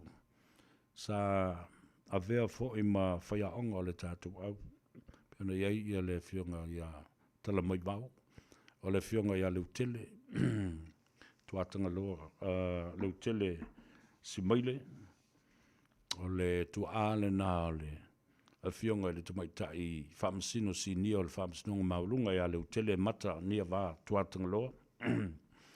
O le whionga ia toa, talo whai, le kako pulu pasio mo le ea whapena fo i le toa tele o e na o mai isi nu o mai isi a whioanga. E o lātou so tanga ia i tātou i tono le tātou nu i mota. Ia ma whaamaisi atu ai fo i le tuo le malo. Ia ma le wala upa ia le tuo le uso ia David Schuster. O se tasi o tangata siri o taalo malosi sa iai, le sunga a David Schuster. I le tātou au i mota ai au a tuplanga talvou. Ia whapena fo i ma le tu malo o le ftelenga ia ala i malo. Le wasata alo mai a vaiala. Ia ma le tātou au i mota. Ala i malo, e ma le malo, tuila epa mis pusi, poita maleifi patu lau tele. Ia, ua tō tele nisi ua whailangi ia le wholonga fwoi. Ia, ai whaftai ua mōlo tō wawanoa. E malanga tuai, le malanga mai le tātou au lango mai le tātou au lokapi mai meleponi. O New Zealand ei, ia, whapea fo i le uso ia whale paunga. Matamua, Filipo sa ena. Ia, o inisiolo iei o le sunga au mua to o vaenga. O le sunga ia Perlini, Apollo Perlini. Whapea fo i ia le uso ia Danny Kaleopa. Timo Tangaloa. Talo whai. Ia, malo, whaftei le tu o mole amnoa. Ia, ai ona. Au tāpena tu mole tātou whamui molena. Ai toi a apa mai lo ma le whionga le fonga. E le konsula o le tātou malo tu tō tasi o Samoa. Ia waila ta lea ma tali tuali maina ma tali a le whanonga o le whionga i le konsula. O le konsula. Ia o le ao alna na o le malo. O le konsula. O le sui fo na o le fono sui tofia o ia fo ia le na o le palemia o le sui o le palemia o le sui o le kapeneta o le sui o le maota fono ma le palemene ato o ai la le atu se veo le atu e mo te atu i le whanonga o le whionga i le konsula o Aukilani ma New Zealand e le mawhai ona o whata malang o osi le taulanga tatia le alu i o e fia i loa i mea lai whai alona nuu malona lana aulo kapina ta alo ma tautu ai. Ai nofo e whai le mea lea. Io, whai le sisi ngā fua mō Samoa, mō ta mamtina mātua ma lau ngā tūpulanga. Ia re ngā ea. Wala ke fia fai kala mai wā ke. Fai kala. Mea ka whikoui moe mo uri mai ao. E ngarea ngala. No, but I feel sorry, brother. You kakala ula. Na langi toto na nai sione. Ia malo se fu manuia. O siavi talo lava balo se fu manuia. O Caleb and alanga fotua. Alo, tamole on le mic I la levan kapele mic I lo grandson la safia talano mai lona grandfather. O 14 years of my for my 14 severe. O le nava I teimi, na le tio la vai fa long way. I fa to awa tino la vai le fai pule. Ia po se minister. Ia pe a fa sau ni ona te lunga le TV. Ia sa o le leia. O le FR Automotive Limited. Hello from New Zealand. God bless. O fearless away. Sa bada. O se le se voilingo pe se inkia sa mo fo le wa fe me lunga. Ava tu aerobic tal of love malol se fu Carl Michael Nickel. Alole se fu mria va taile ma fu might please press the like button and share our program. Ya awati le me ta u to te fia fa longo mai ai. Wala si fasili na. Pa e to e no fo nei ma fo ye. So in other words, 100 years of sanitarium, 4 mota's rugby in history. Ia whamanuia tele le tua I le lumana I o le tālonga la kapi tono le tātou nu ui mota. Ia whapena foi o na whamanuia le tua pe a toi taliu le uto ma toi foi atu ia tunu ese o lo o lala ma papa aoi. Awa o le whaimaina I o uso matua ia. E whawhetai. Samoa le talanoanga foi ma le tau whai anam lo ulu. Talenga whonga mua le vai monga haua I la bea. Po le talenga whai anam lo ulu. Ia, ele mwhai ana tu auno ina o lo mai mua mai I tawhai fio le lalorangi. O lo whaatino atu I le unanga o le tautua le ne le atou sa vea. I lunga o le si whonga Samoa. O lo mawai ia le sota inga mai la tōnei wa malolo retire o nisi o whai fe auto ina. Ia nisi o whai I langi le wholanga. Toi fo I maila utala I le tātou waso le ananafi. I le tātou sisi ngā fua. Vele le ia wanoa whaftai atuai le sunga ia sila demand. Lupa matsila ia whapea fo I le musika. Sa whafoe ma whawhiwhi ai lo tātou tunu. Ma le vii o le fua sa ma tūsia. Ma le uso ia sila the man. Lea na whātua a whafonga iai. I lea sone nafi. O mea umaia na mai le whai upo le pese. Lea ua tupu. Pese na tā. O ina tusi ma vavalo I le mea ole a tupu. Le tā ape o Samoa. Ma le leto e fia polonga e toi o iai. A leo o malepe ai le Parliamentary. If you look at the timeline and the time frame that has been predicted in the verses of this song, tele lo por ale na tupu le teimi na utusi ele peselea. Sa o mafo fau ai longa o se mea whapea. Ai o le tali lina. O tātou toe whaapolonga I tātou.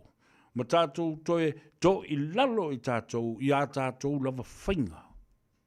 Whasatan. Whaalea lofa. Ne ta ue ele to ina o yuri. Na o ai. Wala. O na o ai ngā o ai wa aneo. Wa ai vale. Upu ai ale to ina na. Ta fefe ile matautia.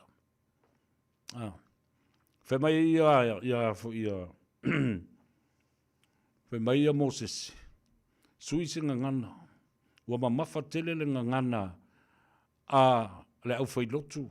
Ma le inga salevi. A o la utala le fai atu. Ia mo ia sa o ia le fionga I le ati e kopo. Ai, o te tau fo i ona sui le ngangana, e a mai tu sa o ai le sa vali le au whaingaru. O le lava va. O le lava va.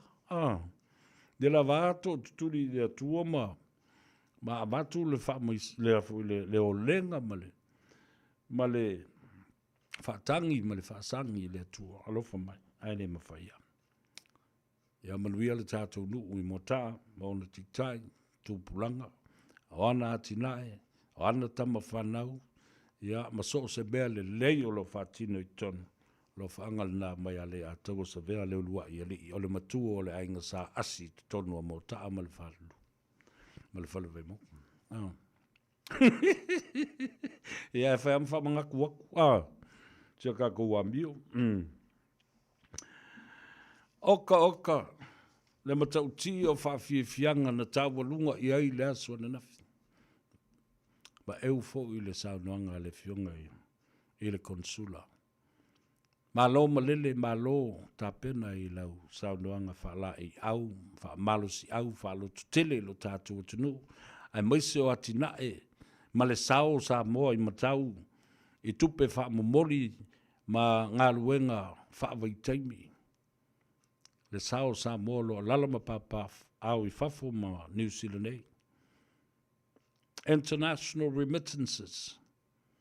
Kaftai i lau whaamnianga i lea tunu, whaalo telefo i lea tunu i ngas o malo, ia mātou talo i maualo soifua ma le whaltua i leo pepe, a pēr leo whainga luenga, ia e maise lava lo soifua malolo ina ina ia puia ma malutia i lea tua, ia omi ei lau paia inga ma lau nofo inga. Tu mai sisi malo ia whao popo matulu i le paia inga malau nofo inga i nei. Ma tātou no nofo i pē i nei. Ia tele lau fionga i le konsula wao tātou malo Samoa. Halo tunu mawhono, a whemata, palu salue, le malu whapo, le lua. Po le fionga fo i le totoali i a tofilau. Ia manuia lava le no inga i lau fionga le konsula ma lau ofisa.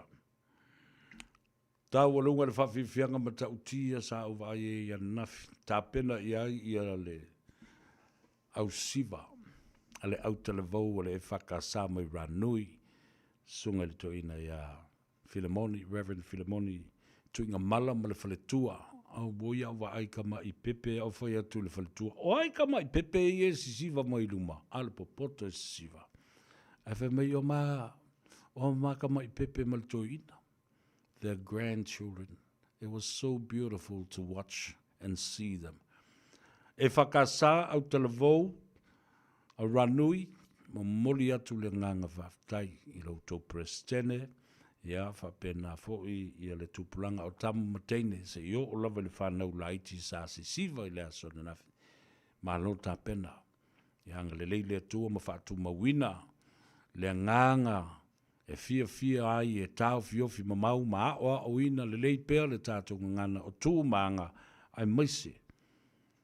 O nisi i o vavau o le atunu o ana siva, o ana whaafianga. Ma lo le siva, ma lo le pese, ma lo le whaafifia i le aso nafi. Ia whaamanuia fo i le atua. I le nā nganga le lei, o le tau ngapa, ma apa pea, i mea sina le atunu. Mana tua, o le tātou sisi ngā fua le nei e whaelongai le ono sifulma le tolu tau sanga. O le matua o le kemo kalasi a whapea fo i tau sanga talu na tūto tasa Samoa. A ua whapea nā fo i ona whaelongai nai. Ea male vai yaso le ngangana Samoa. A uwawa ai le autu. Whabai le autu. A malu lo sa. Ona folau lea i langima. A malu lo sa. E folau i langima. Ai mai inga le whaperitania. Whamai a well-grounded self is a successful self. Ia atonu iai. Ai loo whaliliwina o le mataupulea. O le autu o le vaiaso le ngangana sa mo walanga o tātou o whaia ongo le ngangana. Mai whailo tātou sao i matau tātou te tongi ai mo velo aso ina ia whaalongolongo mai fui I lātou I o tātou manatu, tātou nei o loa o uina le ngangana. E le whetuna ina, o le wha uinga ina, ma le wha matala ina, po le wha upuina o se manatu au tu. A malu lo sa e folau I langi ma. A well-grounded self as a successful person. Lono winga a ufa Samoa ina le upule na a well-grounded person is a successful person. Ona whapele o se utala. O se tangata le lei ona tā pena ma mautū lona whawai. O se tangata manuia ma whaamanuia ina. Ai I lau wawa ai ei le upulea. E mo ia tai tusa folinga. O le upulea a malu lo sa folau I langi ma. O le upu e whātatau I se malanga o lo tāpena. A le leila o na tāpenga mea e whai e le whai ngā malanga. Po o lo sa I le sami. Po o lo sa I le awala. Po o lo sa I le vātetea. O na folau lea I langi ma.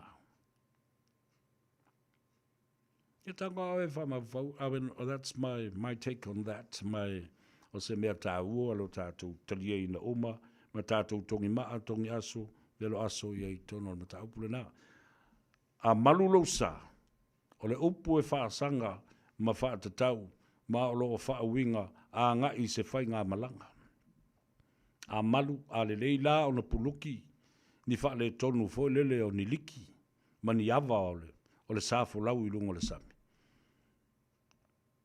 Ia, o mea tāpena le nā, I eile me asuai le liu, e tā le liu, a le lei o na olo le pito le waa. Le lei foi o na whaia, ia le tino le waa. Ia, mea umalawa e tāpena ai se whai ngā malanga. Ona folau lea I langi maa. Ele sae, ele furisia, ele teia, ma mangoto. Ona winga o le tāpenanga le nao lau whai ngā malanga. E te wheto ai malu I tau I teimi uma e o ina matua le mawhai ai ona wha awau lau whai ngā malanga. Ma le le tāpenanga. Ia, wa sa ere wa ai ele ala. Ele vasa. Le upu e wha ingoa iai. E wha atatau iai. O le tāpenanga o lau malanga. O le tangata ma le soifanga le nei. O ana me whai po whea ngā iai.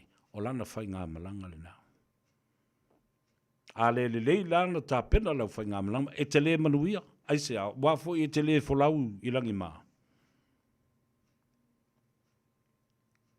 So it's about preparation. A journey that is well prepared is the journey that will reach your destination or successfully reach that destination as designed. Nā ea la tātou wō, vai fōe tātou talafou I vai whanua, e le ngana peretania tātou te mālamalama fōi I mea ia te tupu. Please press the like button and share our program to our friends and families all over the world. And also leave me a comment. It'll be good, very good to to hear your comments as well, or read your comments. I'm sorry, Tattoo news, very tattoo news.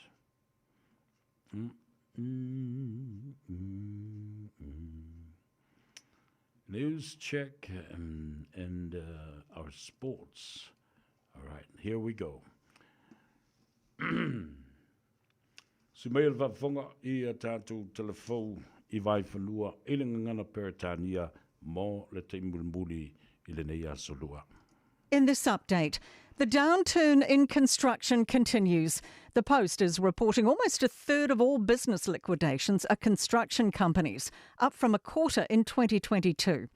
Building Industry Federation Chief Executive Julian Lay says it's been a tough few months, but he says things are levelling out. We still have a good number of building consents sitting around 34,000. We still are seeing active work with construction and sub-trades. Canadian billionaire Jim Grennan and former Finance Minister Stephen Joyce have won positions on media company NZME's board. Board positions were voted on today in a shareholder meeting. Grennan, who owns about 13% of NZME shares, will serve as a director and Joyce will chair. Stuff and Trade Me are joining forces. The property, motors, jobs and marketplace portal is taking a 50% stake in Stuff Digital, with its property section rebranding to Trade Me Property. They'll share some advertisements and content, but operate independently.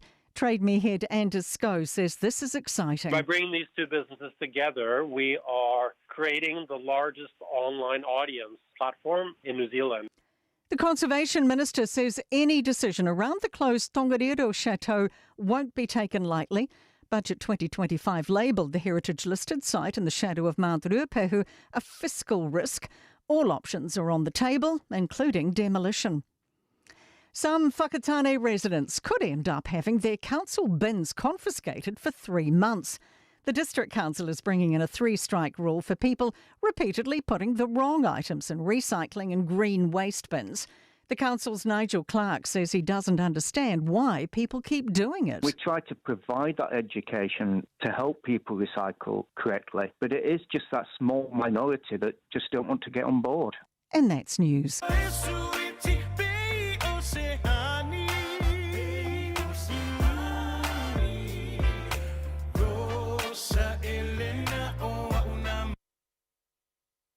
In sport, some tough selection calls for coach Michael Main as the football ferns look to bounce back in their second and final friendly against Venezuela in Spain tomorrow morning. Despite being ranked 19 spots higher, New Zealand were humbled 3-1 in their opening fixture. Main says there are questions he needs to answer over individual performances. We're a senior international team that need to perform despite sort of being early in the cycle and working on a few things. There's definitely going to be some questions for myself to answer around some individual performances and how they help the team. The Hurricanes are vowing not to rely on second chance possibilities ahead of their Super Rugby qualifying final against the Brumbies. By the time Saturday's match kicks off, both sides will know if they'll get a second life if they lose.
Whawhiwhianga o le manawa o ngā ruenga, Tati ana band.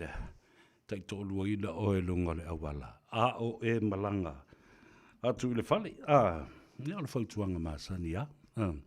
Whai mālia lo sā.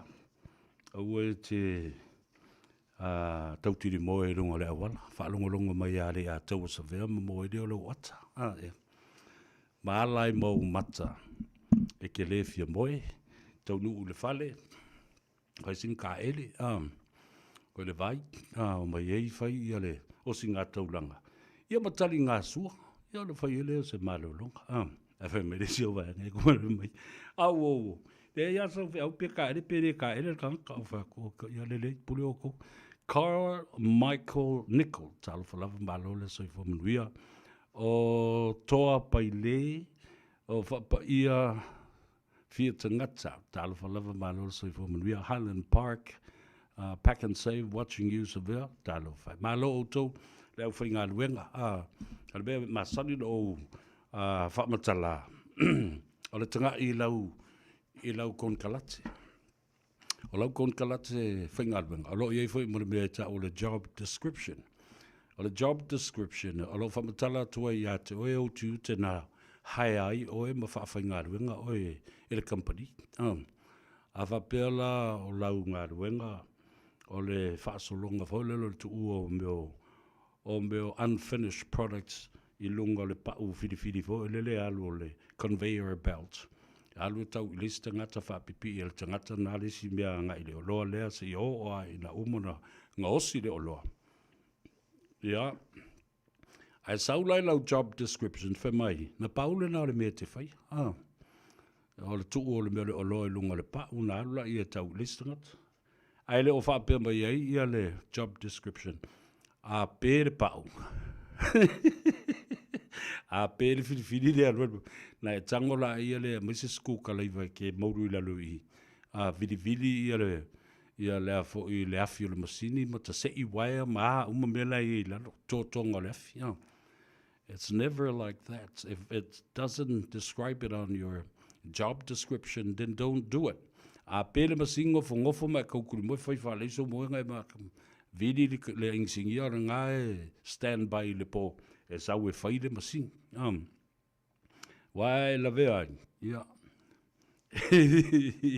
Ele sa me mo wa. Ya.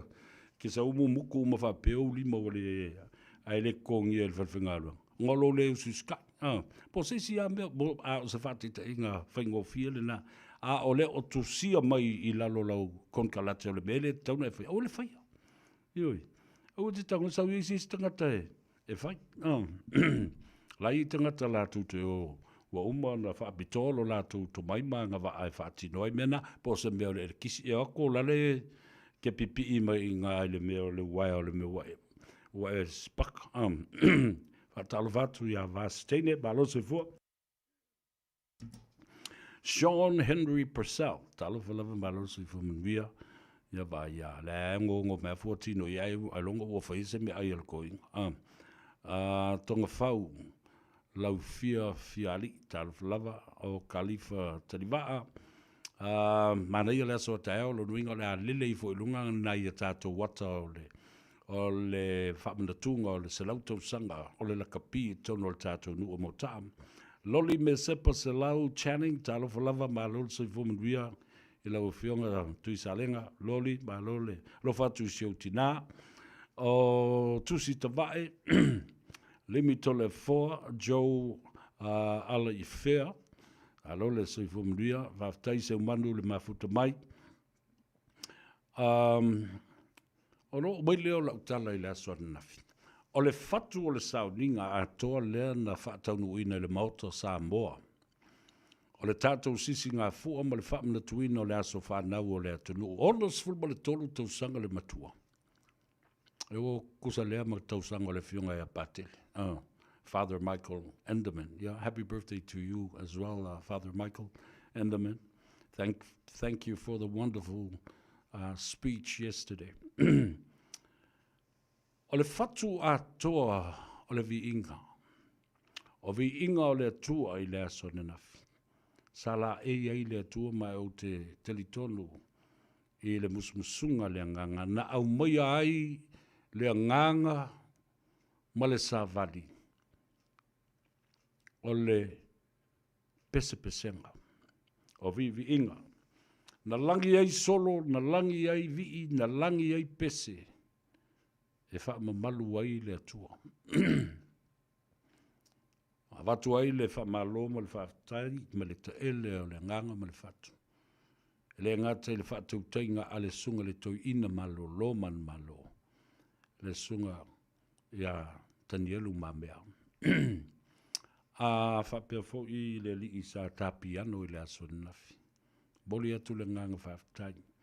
Ai le ngata fo I lea. O le mamalu o le atunu. E tā le valu o tau nuu atu. O le au fai pese le na. Alanga e le aise au fai pese whaapitoa po o se kalesia. Na wala au whaapitoa o mai lātou te langi ina pese o le asu. O le mana onga lea o le tau ina malolo. Lea tau sa vea, talo le au fai pese.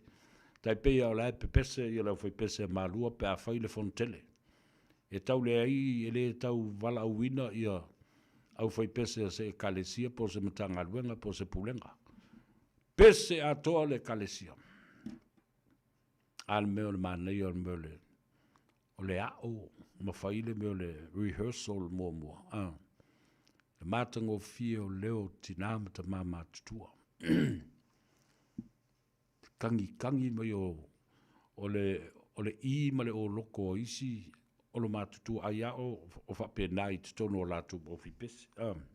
Ke longo fia e alo makua folele sakake a pea o nga oke. E lele mai lungale I A watu ai le whamalo, ma le whaafteitele le usunga tuina, ma lolo, a mea tanielu, ma le whaltua, alu fo lo to e kalesia, e mai se fo i le sunga le li i tapiano, le aso nafi, whaafteitele o te le maua le swafa, ai ua mata ngofie, ma la le lei, ia ma mamalu le sauninga, ona o vi inga o le atua. Whafuololo seifua, toina, ma mea tanielu, ia whaafuoloa lo seifua. O to uma leo whainga luenga, sa tātou whiloa i lea so nafi, ma e na ngā lulue, ma nisi fo i sa le me whai ono mai, au mai ono o le tūlanga o ni ngase po ni tūtuangia, whale ainga, whale kalesia, ia, o mea lava nā, o mea whale lave, le malufia. Ai, o te tali tonu sa iei le nganga, sa matua i whaatumuria, e maota o Samoa, i lea aso whaapitoa, e pei ona tātou i ai, i lea aso na nafi. Ona o mai leo la utala noa, i le tūlanga ua ta oto ai nei, ia vaenga whaupwhai, e i le tonga fiti leo o te vava ai atu i ai. O le asfauroi leo le vaso le sei ma vai atu nei.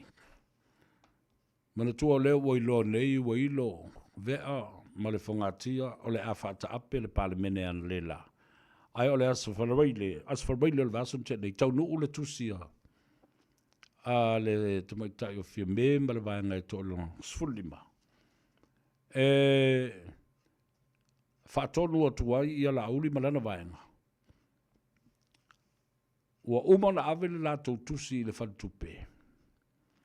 Ma whailo atu i la tau ele o toi ni tangata ua avea, ua wha vai ma ua o ese mai le whaatuatua i le atua sa mo ua tasi. Lala lea e atangia mai lo mafofau, ua le vana whaatalitali ma whai ia kong fiki ia malea taimi, ina ia toso ai lava le taimi e wha umi le taimi. O fi nau i se mata upu. Ele ngata wha Parliamentary, wha le tula fono, a ia wha pena foi ona toso malia tu ai lava, malu atu ai lava. Lea la ua iloa nei, o le ao isi. Ina ua iloa o le a whaata ape le Parliamentary. Ana whai nei e lau te iloa e le whaata ape le Parliamentary. E nofo ai lava, e le tai tusi mai i le whale tupe. Vai la, o le mua tusi i le whale tupe, ai le tusi o ia, i le si vai anga o le toa lua sifulu lea, a le fast. A le u whaatalitali si ave mumu le tusi le bank, o na kopi ai lea o le vai anga leo. Ia, fika i whai oepo lea le nā, tua i ngā whainga, ma whai loa mai loa. Ia, o le o toi ni tangata o le fast. Awa o leo wei le pati leo ua wha mueanga i ai. Awa o leo o mautinoa. E leo o toe o ni tangata o le fast. Le to iwa ma le to ono. E ato i ai le sifuru ma le lima. Ai, o nisi nei o pati, e se fulu le lei pati i u whatu le mai. Pati au tū lava nei o lo iai a le Hero PP. Lo iai le whatu tū e le tū Samoa tasi. O le Samoa First. Samoa First leo o whamua Samoa. O Samoa First pe o nārna i a le sunga i a To'omalatai Bruce. Samoa United o le pati lana leo le anga i a le tamaitai Parliamentary ma le to'osfulu ma le to'olima lea. O le Labour, Samoa Labour, o lau whalongolongo atu i le pati lea.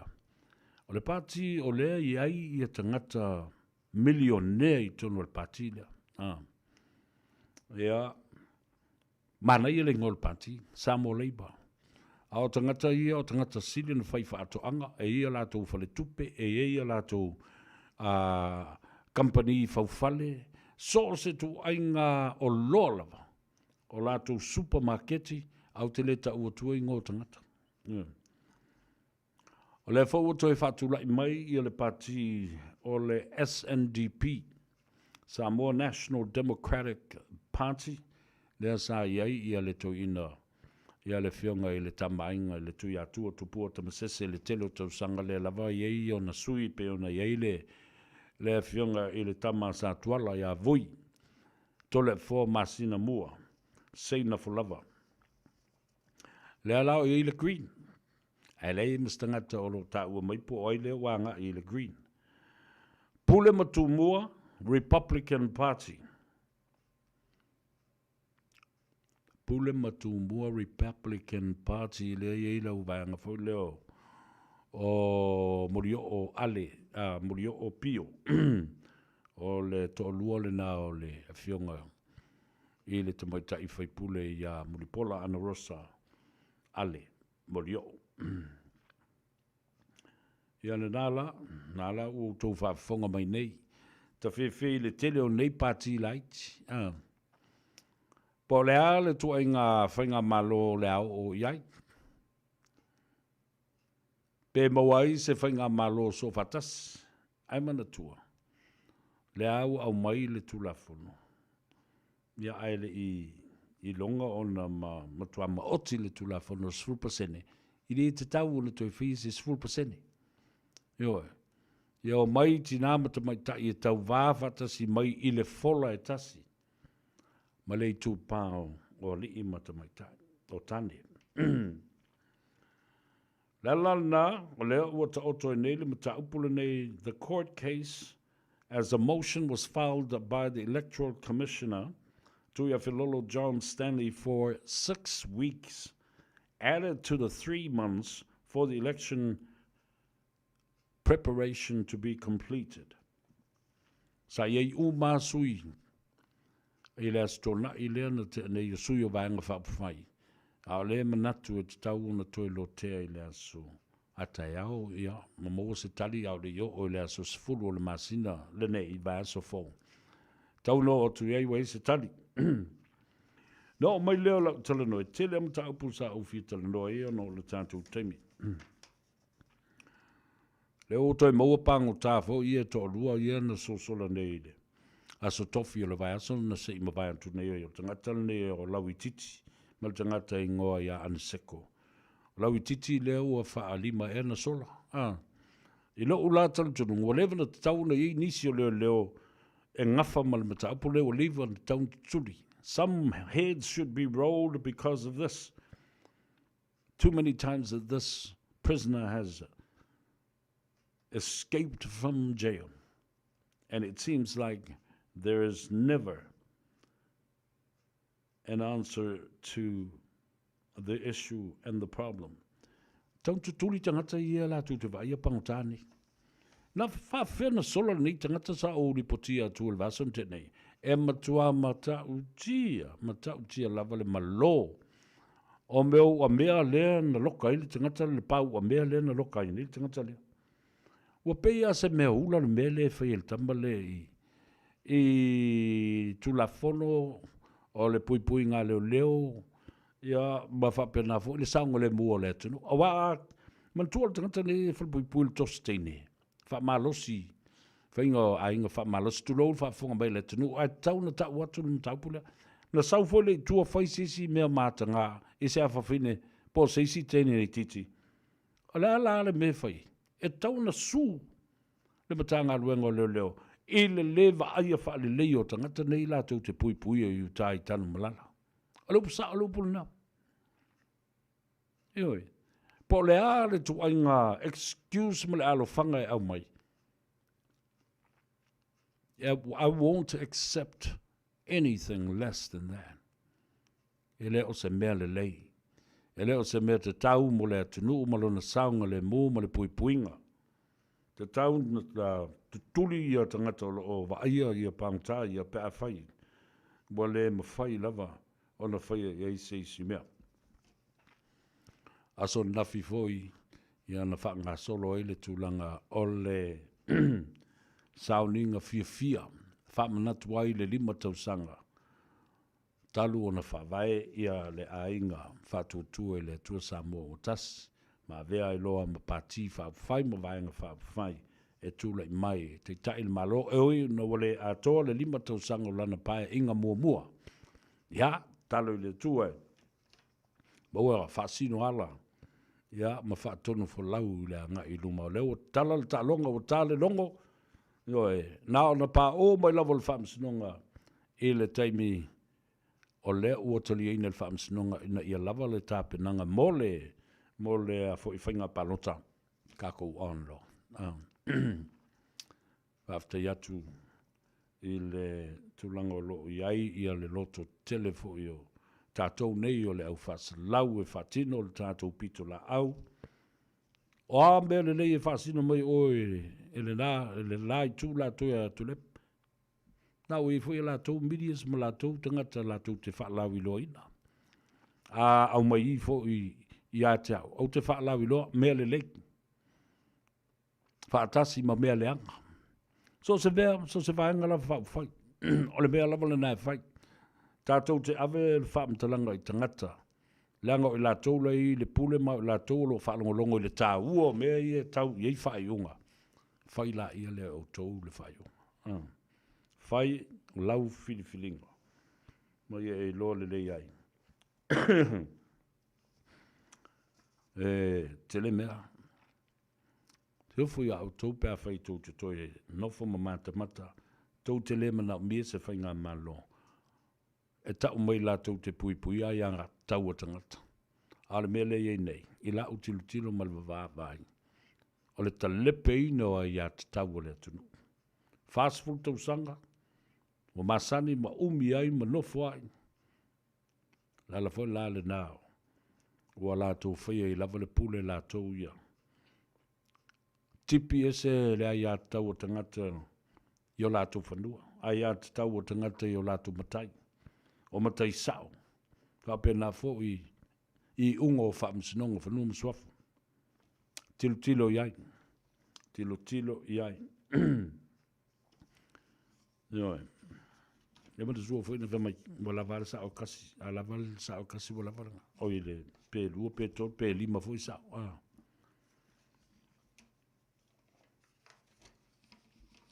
Ba fau I le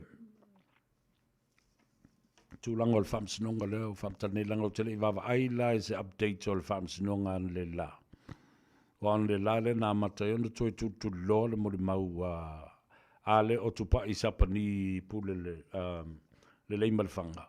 Ia o te masalo an le la na a mata lona whanga solo. O te taura mai tu, tele tangata o tauna taloka mai mea ia. Iwan. E tauna loka mai taofio mai limongi la kou ia e mata I le mori mau le na whai. O tō loa le mori mau le na whaatino nei. Mau Sam. O lana telefoni le na ave. E le tangata leo, le si leo o Yeremia Sua. La iei uma tau le manu o tu au. O le ata o le tavale le Land Cruiser, whape o le tavale a limogi. Ma isi ata la iei. Na nofo Samuelu, ma wha mata ai le ala.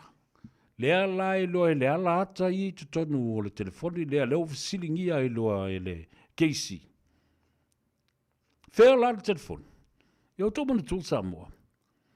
Au tō mana tū ai e peila u launga o le launga whaati ngata whaapa ia mata. I le tolu tau sanga o tōna ia tunei. Sa au tō whaafofonga I lava o te tui le mata upule nei o telefoni a tangata. These people, mobile telephones, they are crucial and detrimental to this investigation. I say, the timeline, the time frame, the line of communication between these people that are implicated. Ioi. Eo solo e solo isi mea. A o le ta oto I le fatu ma le ano fale o tala noanga ma fesota inga le la ua fa mai loa la le keisi o e mai telefon. Wa I oi atu sapani, ia tupa I sapani I e sao. Le telefon I Sam nana ave Yeremia. Lena whamawai alu ma leilo loa tuai whaila a leo mai tue whawhainga alwenga. Ia, nawa umale na vai angole case. Le la su e mai ia le tūlanga le mantuala. A au mai le telefoni le wa uman delete hata le iei lunga. E ma whailo ina le defense team ala auli. Ona talu sanga ina se me ta o le special order po o le subpoena. Tala no ai ia lo ia talasa atoa sa anga. Mai sau whaatununga im whai ai o na watu ile mtanga luenga o whesota inga matala o whaateknolosi e ma whai ai ma le pūlenga o telefoni ma wirelessi ma whaasalaunga interneti ma le online a mai sao a mai lunga i Digicel Towers ma le Vodafone Towers finally gets to something. We are getting somewhere. Because why? E lei se maa e toe tātia tia e oa se kamai maa e lafi lalo se loaka. E su eni o malunga, all stones were left unturned. Will be left unturned. Nothing. Wa le wo I povi, le wa talano I tupe, oina mai e I povi. Le pole tele po infata wai a o le fia tau na vai I povi. Fena mai le tupe, le wai loa le tangata na mai le tupe, lau malu ia le tangata, masalumi le tangata. He's on the record. Fena to e mai le si tupe le na fai e ni fo si vai. Fai e ima le fatau, fai e ima le asfanau, fai longa ima le asfanau o le tamau si vai.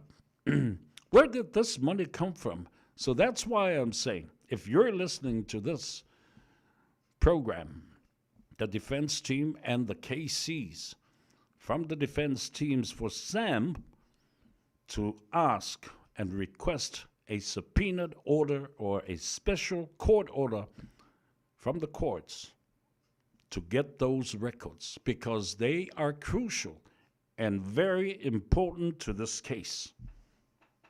Evidence is there. No. As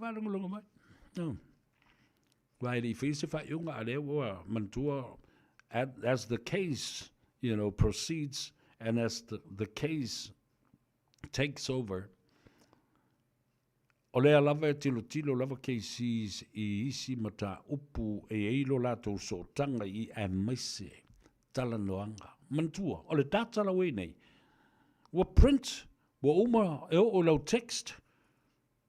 They can actually print out your text communication and conversation with somebody.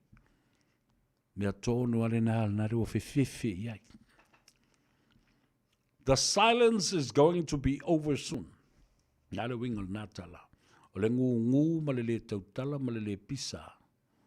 Male tau ufi. Fa manungase o se tangata o lo masalombi e le soli o le tulafano. O le a tautatala mai maa. Even the dead things will be talking. A tautatala mai mea sa le elengi nguku. Availa ile mele pala a ile na do o se a sa fa longoto to tala no se mele a se a ale wa matana la to tala la to mal malamalele. The narrative has shifted and the story has changed. Na ele ma fai lava la ona no fai lau fasilau. Ai mai se lo tangata. E tu leia tu lava. Se ia o na tātou tau le tau nuunga a whai o tu iai. Ai. Le wha maunio, wha maling o rimoni. Manai a so be it. And that is better for him and his family. And everybody else associated with him. Ai a tātou o tu ia. You will be surprised, Samoa. But in a way, I won't be surprised. E fwini stangata le to e. Ele to e fate I lato. It's just a matter of time. Now to tilo yai, the whole scenario and the whole case will be descending on your head. O le a ifo uma ma wha malu mea uma ia I lunga o ulu o tangata nei. Dewa na tala pepelo ma lato wha fiufi mea ma whawhau ane le mea. Le upu ale maari o le whawhau. Conspiracy to create a theory. And it's a lying theory. O se whauwhaunga e whai se mea se. E tā ina se ai se mea. Ma tā upu. Se ufi ai ma se sori tu la whono. Oe au mai telefoni. Mai mal telefoni ali mongi la koe. Mai uma telefoni tangata ia tā ua I sota inga I walan fa mai limongi. O le whaile la text messages ba Sam. Ioi. Na matala no foi ma ua ia ma Sam. Fa tolu na matala no foi ma Sam. Au te le whasalawina ia se talanoanga. Mea uma, o le mea leo foi nei. Mea uma ia na taua Sam I lana moni mau. E lema fai na sui e Sam. E le I toi sui e foi e Sam. Po a foi ni tau mawhai ngā tangata nei le umio na loka o Sam. Ina ia tā wānau Sam e sui lana story, sui le narrative, sui le wingo up, sui le mai a Sam le o lau kala. Nau mul maulna. Ta fe se te leo se tupe. Because I'm already looking at millions and millions of dollars in compensation. Alau tō vava ai le māsiasi ma le mā ta ngā. O le ao o iei le au fiami o tonu ia. O lo lau munu ia pēr. Tele isi mi ta upu tuwhi tala noa iai ia pangā leo no le tātou taimi. Leo te vava ia tu o le sunga a teito. O le ave pasi e whatali ai le pasi moe. O le nei e fiafi. O leo o tuta le vaa le tama manono. Ia manatu fo I ua. Whaamutai I le au nanga ma le tautua o le a seu I whanua. Ia ta lia I lupe maunu o wā ia le aso atai au. Ai o le anganga whaafitai. Ia ma le anganga whaamanu ua mai a le tātou sisi ngā fua. O lea sa whaatino I au kilani nei ia manisi fo I atunu uma. O le tawaluga o le whaamitalanga. La Fast Supporters Group e le asosa a saunei o le a whailoa I ai ma le tātou a inga atoa. Leo a mata mea mai ia Samoa I le a whailonga ina o le lima tausanga. Ia o le talanoanga le nai le aso asosa a saunei. Ioe, aso valu le nā. Ia e whailoa I ai I le Oats Club. Otahuhu Rugby Football Club. O le mea masandi ale nā le sa tātou iai. I whono e whaa ia ua tuana I atu nei. Ia, tau tuana. Wha mau leu kalena, tāle I tūlai whaa, aso sā aso nei, maea ia meo tuana I. Ia masauni ngā lotu fo I o le sapati. Tātou whelua I. Nā o la toi wha manatu o tufo I tai au, I leisi ngā ngai fo Faiva se o lava I le astona I le tātou tāno awa e te mawale sao. O la whape nā lava o na wha lawi lo atu. Ia whamaria le tua le nei pō. Ia mamalo longa o tali ngā sua. Ia whape nā fo I sa ili manosim, sa ili matangi. Ia afu ma le tua I le afu o le lofa. Pui ai lo tau seifua. Ia maala whai ma fōlinga I le tua I le aso fōu. A popo le aso I lo tau seifua maso mātou wola. Anga lei mai le tua mwha mangalo mai fo I le leo le au ona nei. Ia, la se upu a le tau tamari I lau whafonga. Ia, ma vea I fo I malape. I le nei aso. Ia, whafo I mai upu a le atau se vea. Nisi ave koe kakawha le lima. A ulima whakaukau lei whamangongi maangi. Ai whatalo whatu mautou. Umalawa tamau a inga nonu a whea oi a foa. Mai Salt Lake City, Utah, whatalo whatu. O Maya J. Lee, whamai, ua whai te toa lava le toa sā. Ewa aia I mata uma. Ewa ai I ai I a mata uma. E sa o le lei oe. Ia, whamai lesi. Whamai ia ia pais. Te loa sa vea, o wheu talinga o tangata i upo le tua. Ai ia le tala maria foi le ungari i le whaile la por kalame i Sydney. O whaatu e malika miki ai ngā saia. Ua whei tai le vai aso lea na te nei malau ia le a foi le mafo fau ma le mi ngau tu whanua o le KC foi le lo o Richard Merchant le tu mo Sam Malvang. Mai le mafo fau mo puna lafo ile komsina. Ta inoi.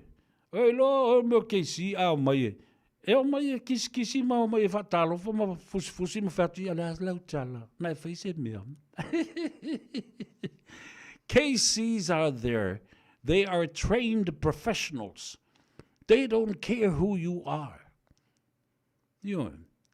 La tu tele kia po le ala ngā luenga o la lu tūlanga po le ala mea. O pulanga o mai mafofau il KC o puna la foatu. Ina ia vane mai le mea ami o tonu ma le mea moni lei na. Eleini ni tala mani upu fo le tau milia pe o upu na talo ia tulepa. Ele milia fa upu a me o KC ma me. La tu tele ilo fa ile mea na. Ele o mai fo le malolo KC o mai fa pena na fai fa le lei ma fa ole ia ni mori mau. Ole va ia tu matua tu le lau mea vale le mea. Ele nala ia. Deu ngari ile le fai kau kuspa ia ma umoro fe o soi palau vale mo ile atunu. Malamba ia i. Rava ia ngā mea kiu ki malamba ia.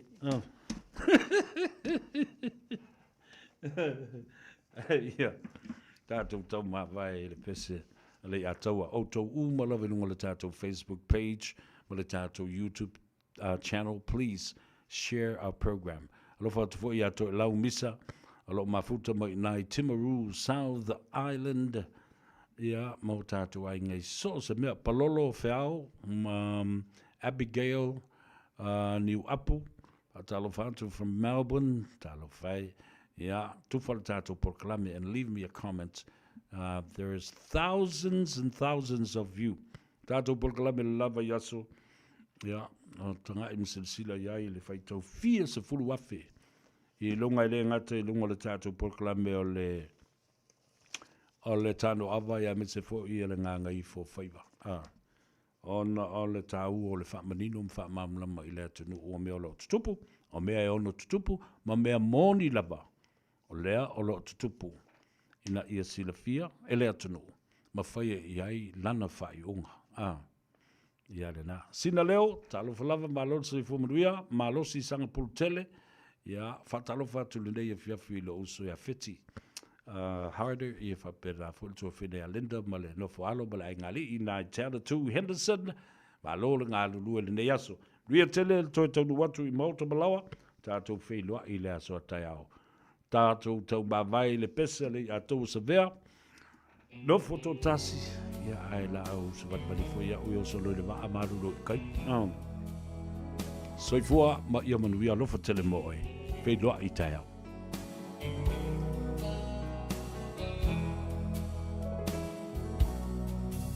O uno foto atasi ma fau ngai wa sau tua lasi.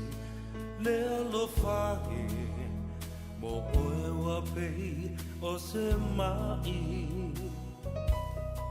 Awele lai, se iangi mai, si o leo e tawhia whalongo i ai. La upele ea, po o whea o e ai. Larulangi pua o male manu. Wasola le la fa sulu unai o folingai wa mo atu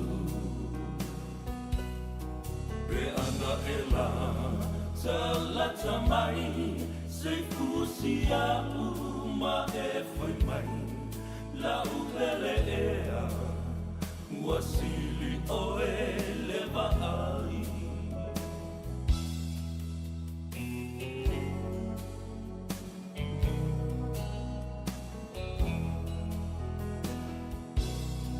E moni ai o Solomona o vai e telele tineia le lofa e sole sami ma le au e fe tawhai le timu ngai se i tō mai wa o ngā lalai le fia inu mai Vai mai e so tana